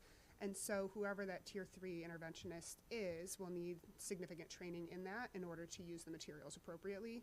And then the caseload will have to match the need of the building, obviously, but that's the main issue. Absolutely. So We're on board with that, and that's why Beth Ladd is here, just kind of listening too. So we, want to do some information gathering as we think about materials and training and PD and all that. Yeah, so the other important thing is to identify students early, because the early intervention is tied to much higher academic scores overall. So it's really important that we do some screening. I guess I'll go to the next. Yeah. Okay. So first, what's really important is to have a screening test early on, and that way we're picking up at-risk students, and we can pick them up quite early. And like I said, it's super important because the earlier you start with a student, the better the results will be. And I know that, I've been doing this for years and years, and I can tell you that if I'm starting with a kid who's in, first grade, second grade, I am going to get them on track so much faster than if I'm starting with them at, third or fourth or fifth grade. It's just, it's such a big difference because they're really ready to learn at that stage early on, and it prevents them from getting really depressed and really defeated, and then they're on track with the rest of their classmates. So we've got the screener, so we're going to see who is at risk, and then we need to have a diagnostic test, and that's just for some students to see, like, okay, these students that we've picked up may be at risk. We want to look further, see what skills they have, where there might be deficits, and then we're going to start to build groups for them, to work in the classroom more intensively, and hopefully start to bring in some of those explicit and systematic instruction to them. And then, of course, there's, we want to do progress monitoring, to see, is the intervention working, and we might even need extra support, so somebody to come in, with, certification, who has the knowledge to do that extra intensive support. Oh, sorry, you already did that. Did we go sorry? Yes. Oh. So one thing with the Specific Learning Disability Support Project is they will offer free training to districts. They will offer free training to school buildings. They will offer free training to small groups of teaching staff. And so that's something that I think we should look into.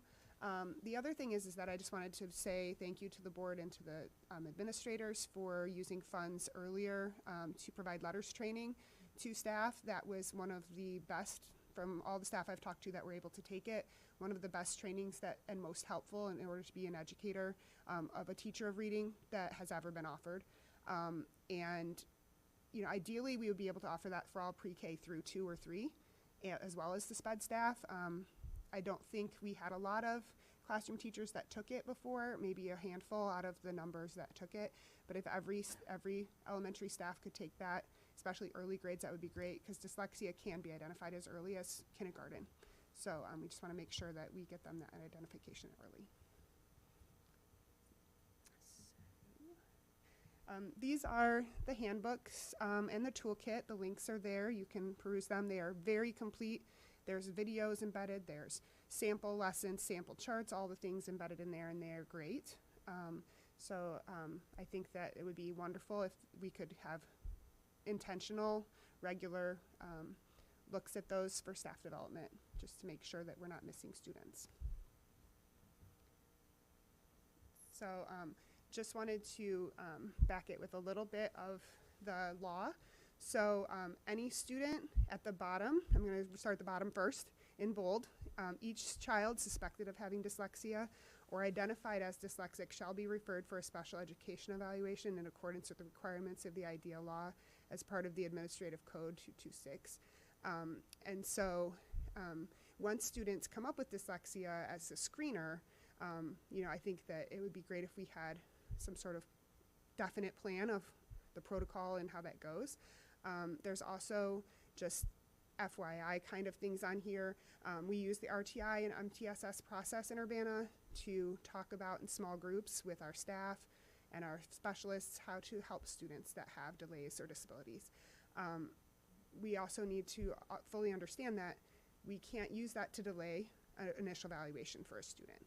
That students that need to be evaluated promptly, and not wait for RTI data that can be done concurrently. And that there was something as part of the State Board of Education in 2016 requiring professional development in education for reading, teaching of reading and dyslexia and reading difficulties. So just make sure that we continue working on those as a district. And then, yeah, Amy, do you want to do this one? Sure, yeah, so, right, so dyslexia is not just a special education issue. And, you know, students, they really do have the right to be educated with the best practices. You know, that is their right.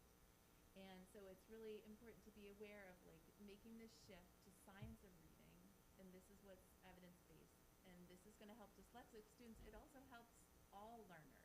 All learners do better when they're taught this way. And then we also know what helps dyslexic students. We actually have the programs that work. It's all, you know, I've been doing it for 18 years, and it always amazes me how using the right intervention really does take those kids to, full success and getting right back on grade level. I think, like we said before, teacher training is especially important because this is a whole new field. This is a whole new direction, and it actually does take a lot of training and a lot of work to get there. And we really do need to support the teachers, because without that, it's just really hard to be doing that on your own. So we do need to have the right supports, because everybody is comfortable with the old model, but we don't want to default to that, because a lot of, when we're looking at curriculums to buy, a lot of them will sort of let you pick and choose which direction you want to go, and so we need to make sure that we stay on that track of science of reading and not sort of go back to what we've been doing all along. And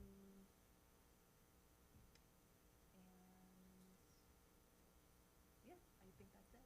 Yeah, thank you. And then the last thing is just the bottom of there. That our teacher training, just if we can really focus on making sure it aligns with the International Dyslexia Association's recommendations, and that as much as possible to allow our staff to have high-level training, such as the letters or Orton-Gillingham programs or certifications that will allow especially our K-2 teachers to get the students the help they need before they feel like failures. My daughter, like I said, didn't get it till 4th grade. I ended up pulling my daughter out of Urbana Middle School in 6th grade. She was only there 2 hours a day so that she could see Amy every morning at a cost to myself to make sure that she could read. And I was able to do that because I took her to the University of Illinois. I tried getting her into Carl. I tried getting her into her doctor. I tried getting her into all these places. But because my children are on Medicaid, no one would take us. Medicaid does not cover dyslexia assessments. It does not cover developmental screenings.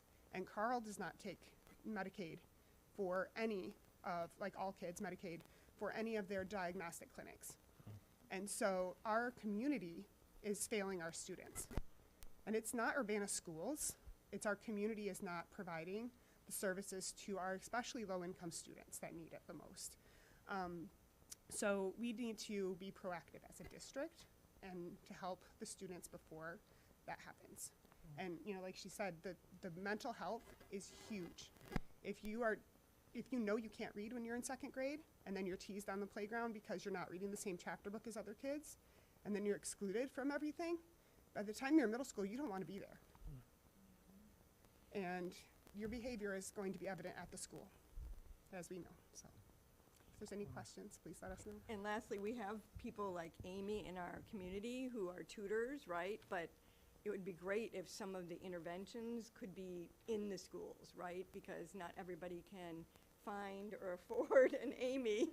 And so I think if we want the literacy rates to improve and people to stay in school and the graduations to rates to improve, the literacy people need to talk to the special education people. You need to have a comprehensive plan for literacy that includes this piece. Tier 1, Tier 2, Tier 3, they need to talk to each other and to know what happens when the kids are flagged, right? Like, where do they go? How do we help them through this? And I was actually trained in New York City public schools. You know, that's how I got that, you know, certification. They actually put in the money and the time to let me go for a whole year to train. So, and it made an incredible difference in our school district in New York. So thank you. I know it's late. Appreciate you. Well, it is, but this is really important, so thank you for bringing this to us. Board members, administrators, any questions? Yes, I do. First of all, thank you so much because I have dyslexia and I'm being badly like you did with your daughter. My son is in 2nd grade, and when I tried to address it with the teachers, she told me that it was normal for his age and also it was lack of exposure. Like, we only needed to read more to our kids. And I was like, you don't know what you're talking about, because I detecting he's struggling like I struggle. And I'm struggling now in learning English. It's really hard. My son is learning Spanish. It's really hard. I totally with you. And actually, it's funny enough that today I was with my speak coach, and I was asking her for resources because I have trouble learning. I don't know where to go. And I have trouble teaching my son because I don't know what to go.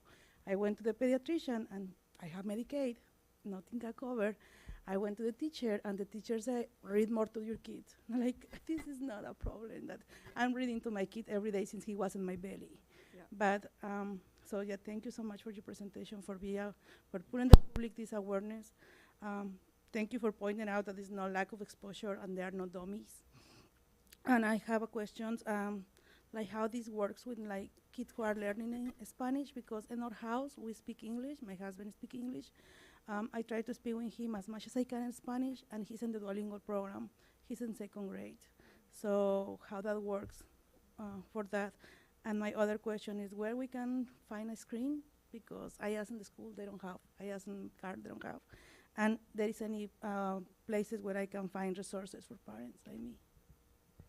So if a parent is concerned about their child being dyslexic, they should bring it up to their school. And if they have significant concerns that last longer than a short amount of time, like for instance, I teach kindergarten, and like I said, I'm not trying to speak as a teacher, but just as an example. If I have a student who comes in with zero letter knowledge, I'm not going to expect them to know all 26 letters in a month. But if in general, the majority of the class knows all 26 letters by winter break, and this student still knows 2, despite constant appropriate education, then I would be concerned, and the parent would be as well. So if a parent or a teacher is concerned at that point, they should bring the child up for an evaluation through the school district so that we can find out what's going on with their learning disability. And it's hard because there's a lot of hoops to jump. I had to jump them as a master's degree educated parent in education. And you know, I wasn't able to get dyslexia on my own child's IEP, despite her diagnosis by the University of Illinois, until in 4th grade, until she was entering the 6th grade. And it took a very long time. And, you know, there's a lot of very tight regulations about certain things in the special ed law, but there are also a lot of protections for parents and students in the special ed law. And so it's very difficult to manage that as a parent. And so special ed advocates can really help. As far as speaking another language is extremely difficult for children who are dyslexic, because dyslexic children have to learn each individual rule. Like, you know, words in English don't end in V. So the word have has an E at the end, even though the rule is if there's an E at the end, it makes a long vowel sound. It doesn't in the word have. because words in English don't end in V. Now, if you have to learn all those rules for English and then all those rules for Spanish or any other language, it makes it twice as much work. And so that's a big struggle. And my daughter didn't want to take a foreign language all through middle school and high school because it was so hard. And so right now she's getting special permission, and in her own time in the evenings, after she spends a lot of time on her homework because it's hard to do dyslexic homework, she is choosing to take American Sign Language because that is a foreign language that she can get on her college transcripts so that she can get accepted into competitive universities. So I think we have to also think about those kinds of things, like what are we offering to our students to make sure that they are competitive in the workforce and at university acceptance too. But I don't know how to help other than get the advocates on your side, know what your rights are, and ask for them, because that's what we all need to do as parents for our kids. Thank you. Anyone else? So there was a slide that you had about screening. There's this thing called a MAP dyslexia screener that you said that our district uses. So is that, I guess first off, is that something that's only applied to students where there's a notice that there's suspicion either from the teacher or the parent that there's some trouble, or is it given to everybody? And then if somebody's identified by that screener, what then happens to them?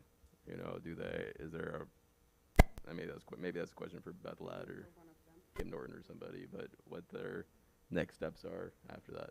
No, it's given to all students. So, and sometimes in kindergarten, for example, you may have some false results at first.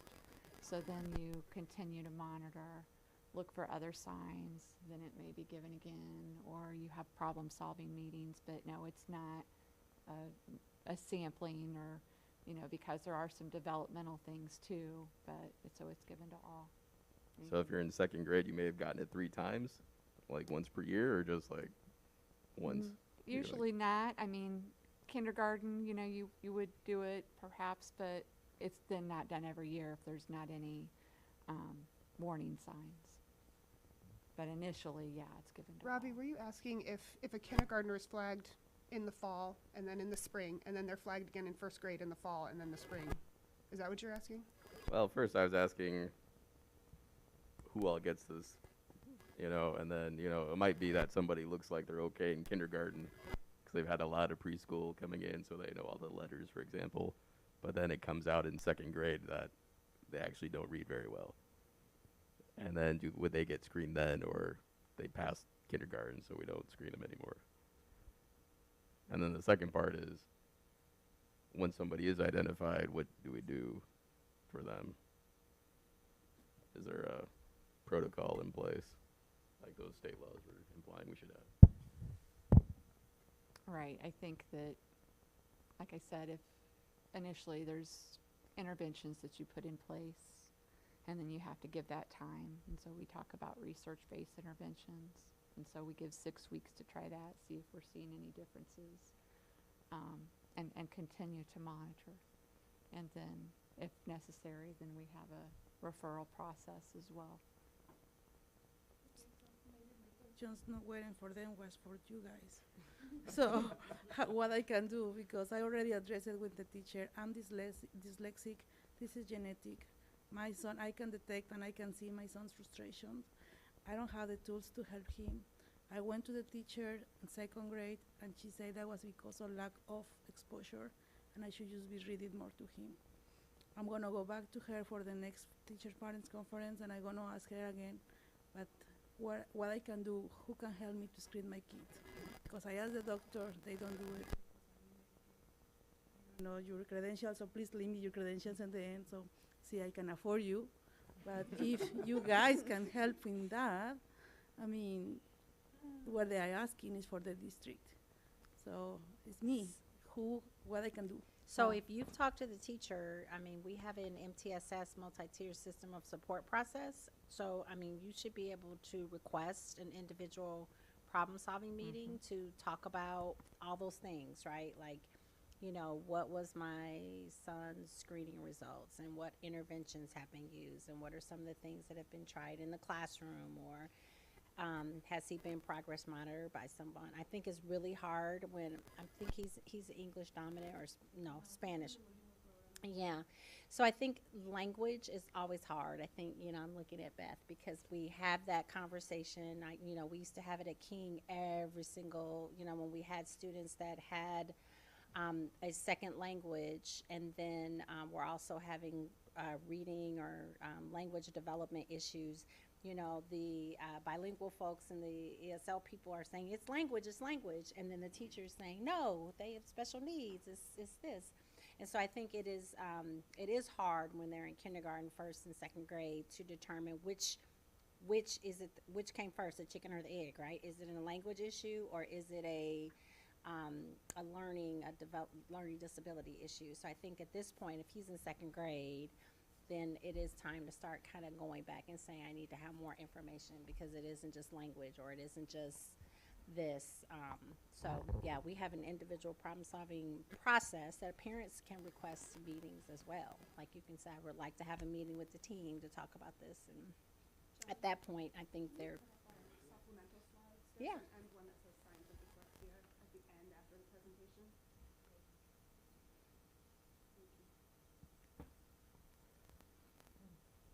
So we didn't say this one, but it was a supplemental slide at the end. Sorry. It was a supplemental slide at the end that we did not present this one, but it was in the packet. But there are very common signs of children with dyslexia, and regardless of what language they speak, they will likely have at least half of these things, even as young as age 3 or 4. And so, so if a parent sees that, it may be, you know, very important to ask for those meetings immediately or as soon as possible. And if they have all of them or some, you know, other major concerns, like you have a parent with the disability, or you have other issues that you're very concerned about, then you can ask for an evaluation if you have evidence. So. Yeah. Yeah. All right, thank you. You really can tell right away if someone has dyslexia. It's pretty easy to determine, and you can determine it very early. I just think that's why there needs to be more people like me actually in the schools. You know, I loved being a reading specialist in New York because they gave me that training, and I was really able to, you know, get those students in intensive learning who needed it. And, you know, I just feel a lot of teachers don't know. So like probably the teacher you're working with, you know, just hasn't had the training, hasn't had the support, probably doesn't know, sees a lot of kids coming through, you know, who have the same deficits, and just, you know, hasn't been trained to recognize it and or know what to do about it. And that's why we need to, like, you know, really get this going, really get into the schools, you know, people who know what's happening and know how to immediately address it and form these groups where we can really teach kids how to read. And as a parent, even if you say you can do this and that, nobody told me that. The other day, when I had a meeting with her, I asked her what I can, like I was detecting my son struggling, and that was her answer. So I didn't have the information what to do. So I think it's important for the teachers to know also how to redirect the parents.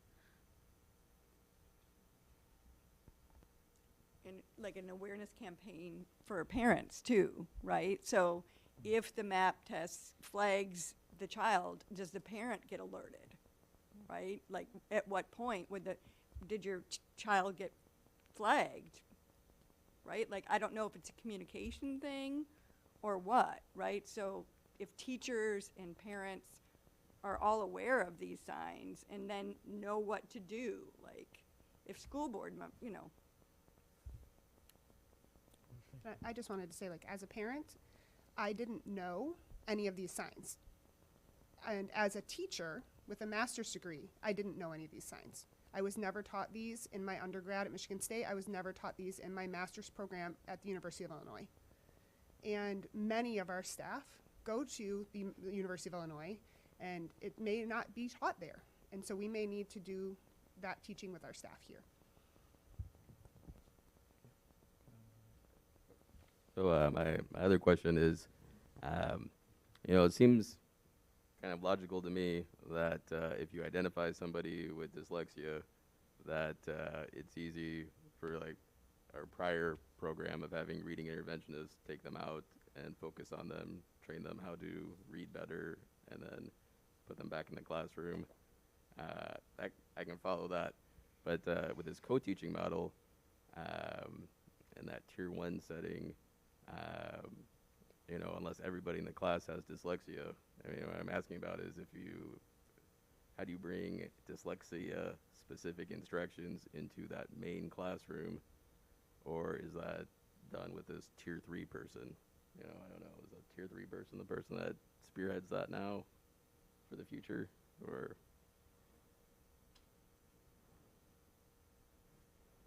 Maybe that's not a question for Amy. I'm not a policymaker, and I'm not in charge of any decisions in this district. Just want to make that clear. But his question about the universal. Yeah. Oh, the universal I can screening? respond to the Okay, I was like, position I don't know. question. That's not my pay scale. I was looking at you Yeah. guys for the tier 1 conversation. Yeah. Oh, well, question. I mean, as a tier 1 classroom teachers, we generally do a curriculum for the main populace of the classroom, right? So trying to make sure everyone has the same foundations. Kids that need a different foundation or a different way of going about their foundation need different things. And so how that will look with the new literacy plan, I don't know. And I think the key is what Amy's been talking about, that we are shifting to more of a science of reading model, because we are going to be adopting a new tier 1 curriculum. Right now, I think Jody is a very skilled educator, but not all of our teachers, new teachers, long-term subs are. So we probably are missing a lot. But moving forward, the fact that everyone will have a curriculum that will, because it is foundational, it is built around the science of reading principles, I think we will have more of an opportunity to be able to see where our kids are struggling with decoding, where are they struggling with their phonemic and phonics, and all those things that are on this list. Like a lot of these things that you have right here are very phonics and phonemic awareness related. And right now our curriculum, we don't have a curriculum that is doing that. And so the nice thing about having something that everyone has that is consistent, when you see an anomaly, right, things will hopefully stand out to people. So that will be something new. And then to answer the second part of Robbie's question is, yes, we are going to have an intervention person who will then be the person doing some of that progress monitoring, doing some of that pull-out with a very specific, not the same tier 1 curriculum, but something more intensive, which, like some of the examples that you shared. So somebody who is trained and certified will be pulling out groups of kids? I don't know if they'll have as much experience as you, Amy, and trained in Orton Gillingham and all those wonderful things. But I think, yes, so we have a lot of our folks who went through the letters training. We have people who have had some of those more intensive intervention literacy trainings over the years who are applying for those positions. So hopefully those will be the people who then would be doing that pull out and working with those students in a more intensive level. I'm sorry, did you know how many tier 3 interventionists per building there will be? Because if there's on average 5 per classroom and there's 10 classrooms, that's 50 kids. And if the intervention needs to be done on a daily basis, one interventionist wouldn't be able to pull 50 kids a day. Yeah. True, So, like I can only work with like 5 or 6 students at a time. Sure. It's pretty limited. So I think it'll look a little bit more like what our traditional Title I teachers did in the past. And right now we have 3 to 5 positions posted, and so we're going to kind of wait and see where all the kids land for redistricting before we decide if we're putting full-time people here, or if we have a smaller building, if they're going to need a person all day.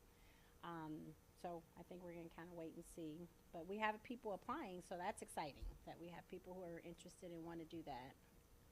So, I'm sorry. So I was just so to be clear, there's right now slotted to be 1 tier 3 interventionist per building. Probably 1 per building, but we're kind of waiting to see where all the kiddos land and shake out.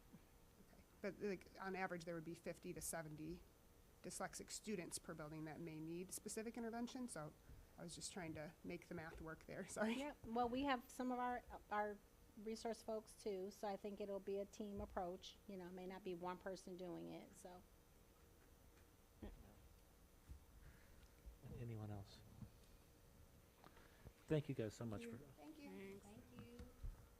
Okay, we do have action items tonight, starting off with our consent agenda, including 12.1, our minutes from our December 19th business meeting, our January 4th district facilities property committee meeting, and our January 9th study session. 12.2 are our December bills and checks, which were given advance approval on January 9th.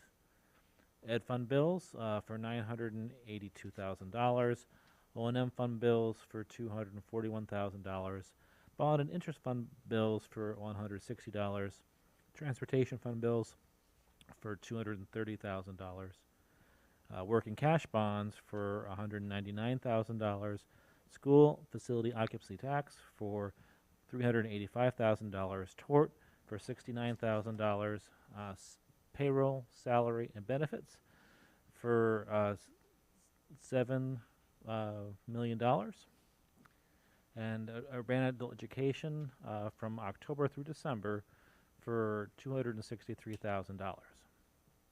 We had various personnel items in our packet, along with 12.4, 2 administrative personnel items. 12.5 is a resolution authorizing and directing the sale or disposal of personal property. There was a lot of weeding logs from libraries. 12.6 is the ISB discipline improvement plan, which Dr. Caffrey presented to us earlier this evening. That's the entirety of our consent agenda. Does anybody wish to have any particular item removed from the consent agenda? Hearing none, the chair would entertain a motion to approve the consent agenda as read. Move for approval. Second. It's been moved and seconded. Any further discussion? Roll call, please. Member Baxley? Yes. Member Langendorf, yes. Member Hasanaka? Yes. Member Staton? Yes. Vice President Exum? Yes. President Pulowski? Yes, and our individual action items start off with gifts. A donation of $595 from Global Charitable Funds was received for the UHS Boys Tennis Program. Scott and Angela Carr and Bruce and Mary Elliott Litchfield both donated $500 to the UHS Boys Basketball Program. Susan Heinrichs donated $250 to the Urbana UHS Orchestra Program. And Sarah Benjamin Bryant donated a Franz Hoffman for cello to the Evelyn Burnett Underwood Music Assistance Program. Is there a motion to receive the gifts and send out thank yous to the donors? So moved. Second. So moved and seconded. Any further discussion? All in favor say aye. Aye. Any opposed? 13.2 is a resolution abating the tax heretofore levied for the year 2023 to pay debt service on taxable general obligation bonds, alternative revenue source, series 2010 of School District number 116, Champaign County. From Katie when you get to Okay. discussion. Yeah. Is there a motion to accept this resolution? So moved. Second. It's been moved by Tori and seconded by Ben.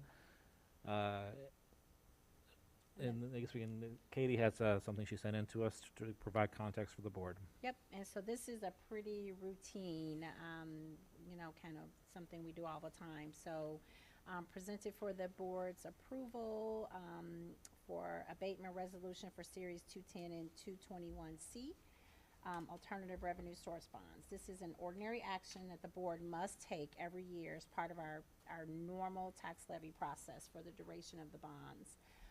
These resolutions instruct the county clerk to abate the property taxes that would otherwise be levied in the coming year for the purpose of paying debt service on these bonds. The action upholds our commitment to taxpayers that these scheduled principal and interest payments will not be levied on property tax bills and will instead be paid for facility sales tax funding. If we don't approve this action and actually instruct the county clerk to do it, it doesn't happen. So the board has to vote, we have to approve it, we have to share the date that it was approved, in order for the county clerk to start that process to abate the property taxes for the coming year. All right, thank you for the context. This is for debt that we started in 2010. In 2021. Sorry. Yep, both of them. 2021. Yep. Any further comments or discussion? Roll call, please. Member Hasanaka, Yes. Member Staton, Member Baxley, Yes. Member Langendorf, yes. Vice President Exum, Yes. President Pulowski. Yes. So instead of 2010, we have another resolution for our 2021 debt. In action item 13.3, resolution abating the tax heretofore levied for the year 2023 to pay debt service for general obligation funds, Series 2021C. Is there a motion to approve that payment? So moved. Second. Been moved and seconded. Any further comments or discussion? Roll call, please. Member Staton, Member Hasanaka, Yes. Member Langendorf, yes. Member Baxley, Yes. Vice President Exum, Yes. President Pulowski. Yes. 13.4 is approval of the updated and revised 24-25 calendar, which we discussed at our last meeting. Is there a motion to approve the updated and revised calendar? So moved. Second. It's been moved and seconded. Any further comments or discussion? Not sure if this requires roll call or not, so let's do a roll call. Okay. Member Hasanaka, Yes. Member Staton, Yes. Member Baxley, Yes. Member Langendorf, yes. Vice President Exum, Yes. President Pulowski. Yes, and our last action item this evening is 13.5, the Press Plus number 113 packet, which we discussed at length at our last meeting. Is there a motion to approve the policy changes? So moved. Second. Moved and seconded. Any further comments, discussion? This definitely takes a roll call. Okay. Member Baxley, Yes. Member Langendorf, yes. Member Hasanaka, Yes. Member Staton, Yes. Vice President Exum, Yes. President Pulowski. Yes, there is a future executive session scheduled for Thursday evening for the purpose of student discipline. Superintendent's report. Okay. Don, you got it? All right, so UHS, well, I am on. UHS Winter Guard is headed to state. They always do such a fabulous job. So state finals are February 10th in Springfield. We have Morgan Perez's solo flag routine qualified, as well as some of the team lyrical flag routines also qualified. So congratulations to Winter Guard. Cheer team this weekend placed 4th in the Carterville Cheer Invitational. So that is Miss McMahon, the sponsor from UHS, and the cheer team. So congrats to them. Super excited. Sunday, this coming Sunday, is our annual Black History Month celebration, where we kind of kick off the month in honor of the life and legacy of Janice Mitchell. This has been done the last 3 years, and we're doing it at Dr. Williams Elementary from 3 to 5. All are welcome. There is a small program, activities, performances, and a book giveaway. So this has continued to grow. The first year we just kind of released balloons and said a few words, and every year it becomes more and more involved and more just a great time and great fun. So join us Sunday at 3. Reminder, if you have not been receiving texts and you've not been getting phone calls from the district, that means we do not have your information for all of the e-learning and winter weather events that have been happening. So if you haven't signed up for whatever reason, please do so. Go in and sign up for text alerts, and also check your information in Skyward so you are getting all the info about school closings, as well as announcements and upcoming. There's going to be a lot of information and communication this spring coming from the district, and we don't want people to miss out on it. So please sign up if you haven't already. And February 13th, DPW Family and Community Cafe. No school on the 19th. We have Winter Institute on Friday the 15th. And then I got my sign-up email today for Read Across America on March 2nd at Lincoln Square. So if you got your sign up so you can represent Urbana at the Read Across America Day. I'm sure that's going to be in Sherry's board report. We do have one FOIA FOIA. Yep. request that was completed from Tom Schroeder for any records that were responsive to my December 11th request criteria but weren't provided. Additionally, I am requesting any newer records that match the same criteria. Board report. So I'd like to start off, Tori, with regards to an update on where we are with the superintendent evaluation process. Those are going out in the morning or maybe tonight? It's up to you. Okay. So those will be going out. So for these, the direct reports for the superintendent, is that what, we're collecting that data? Yep. So we're going to need to schedule an exec session, hopefully before the end of February, to make sure we're compliant with our contractual obligation. Yep. Did you want the direct reports first and then the board survey, or did you want them just both at the same time? I really want the directs first, so if we can get Okay. that out right away. So we could do and- 1 week and then another Yeah. week. Sure, we can make that happen. Yeah. Great. All We right. talked before. So All right, I we're appreciate it. getting All the right. deadline together. Okay, well, I guess probably in a couple of weeks we can decide, we can try to pin down a date for the actual evaluation then. Yeah. I'll get Okay. with Lori. Great. Any other board reports? Just in my mind, I just want to say that I'm glad everyone was safe yesterday, and I know that it was a hard decision to decide, and I know many years as a parent and as a teacher that we thought we were going to get 8 inches of snow, and school was canceled, and then lo and behold, we got maybe 1 inch, and because it went to Bloomington. So I know how difficult that decision is, but glad everybody was safe because it was pretty treacherous yesterday. Yeah, he was. It Excellent. was. Yeah, thank you. Anyone else? The chair will entertain a motion to adjourn. So move. Second? It's been moved and seconded. All in favor, say aye. Aye. All right, thanks. We'll see you all in 2 weeks, except for those of you who will see you Thursday night. Thursday night, yes. Oh, yeah, I'm good.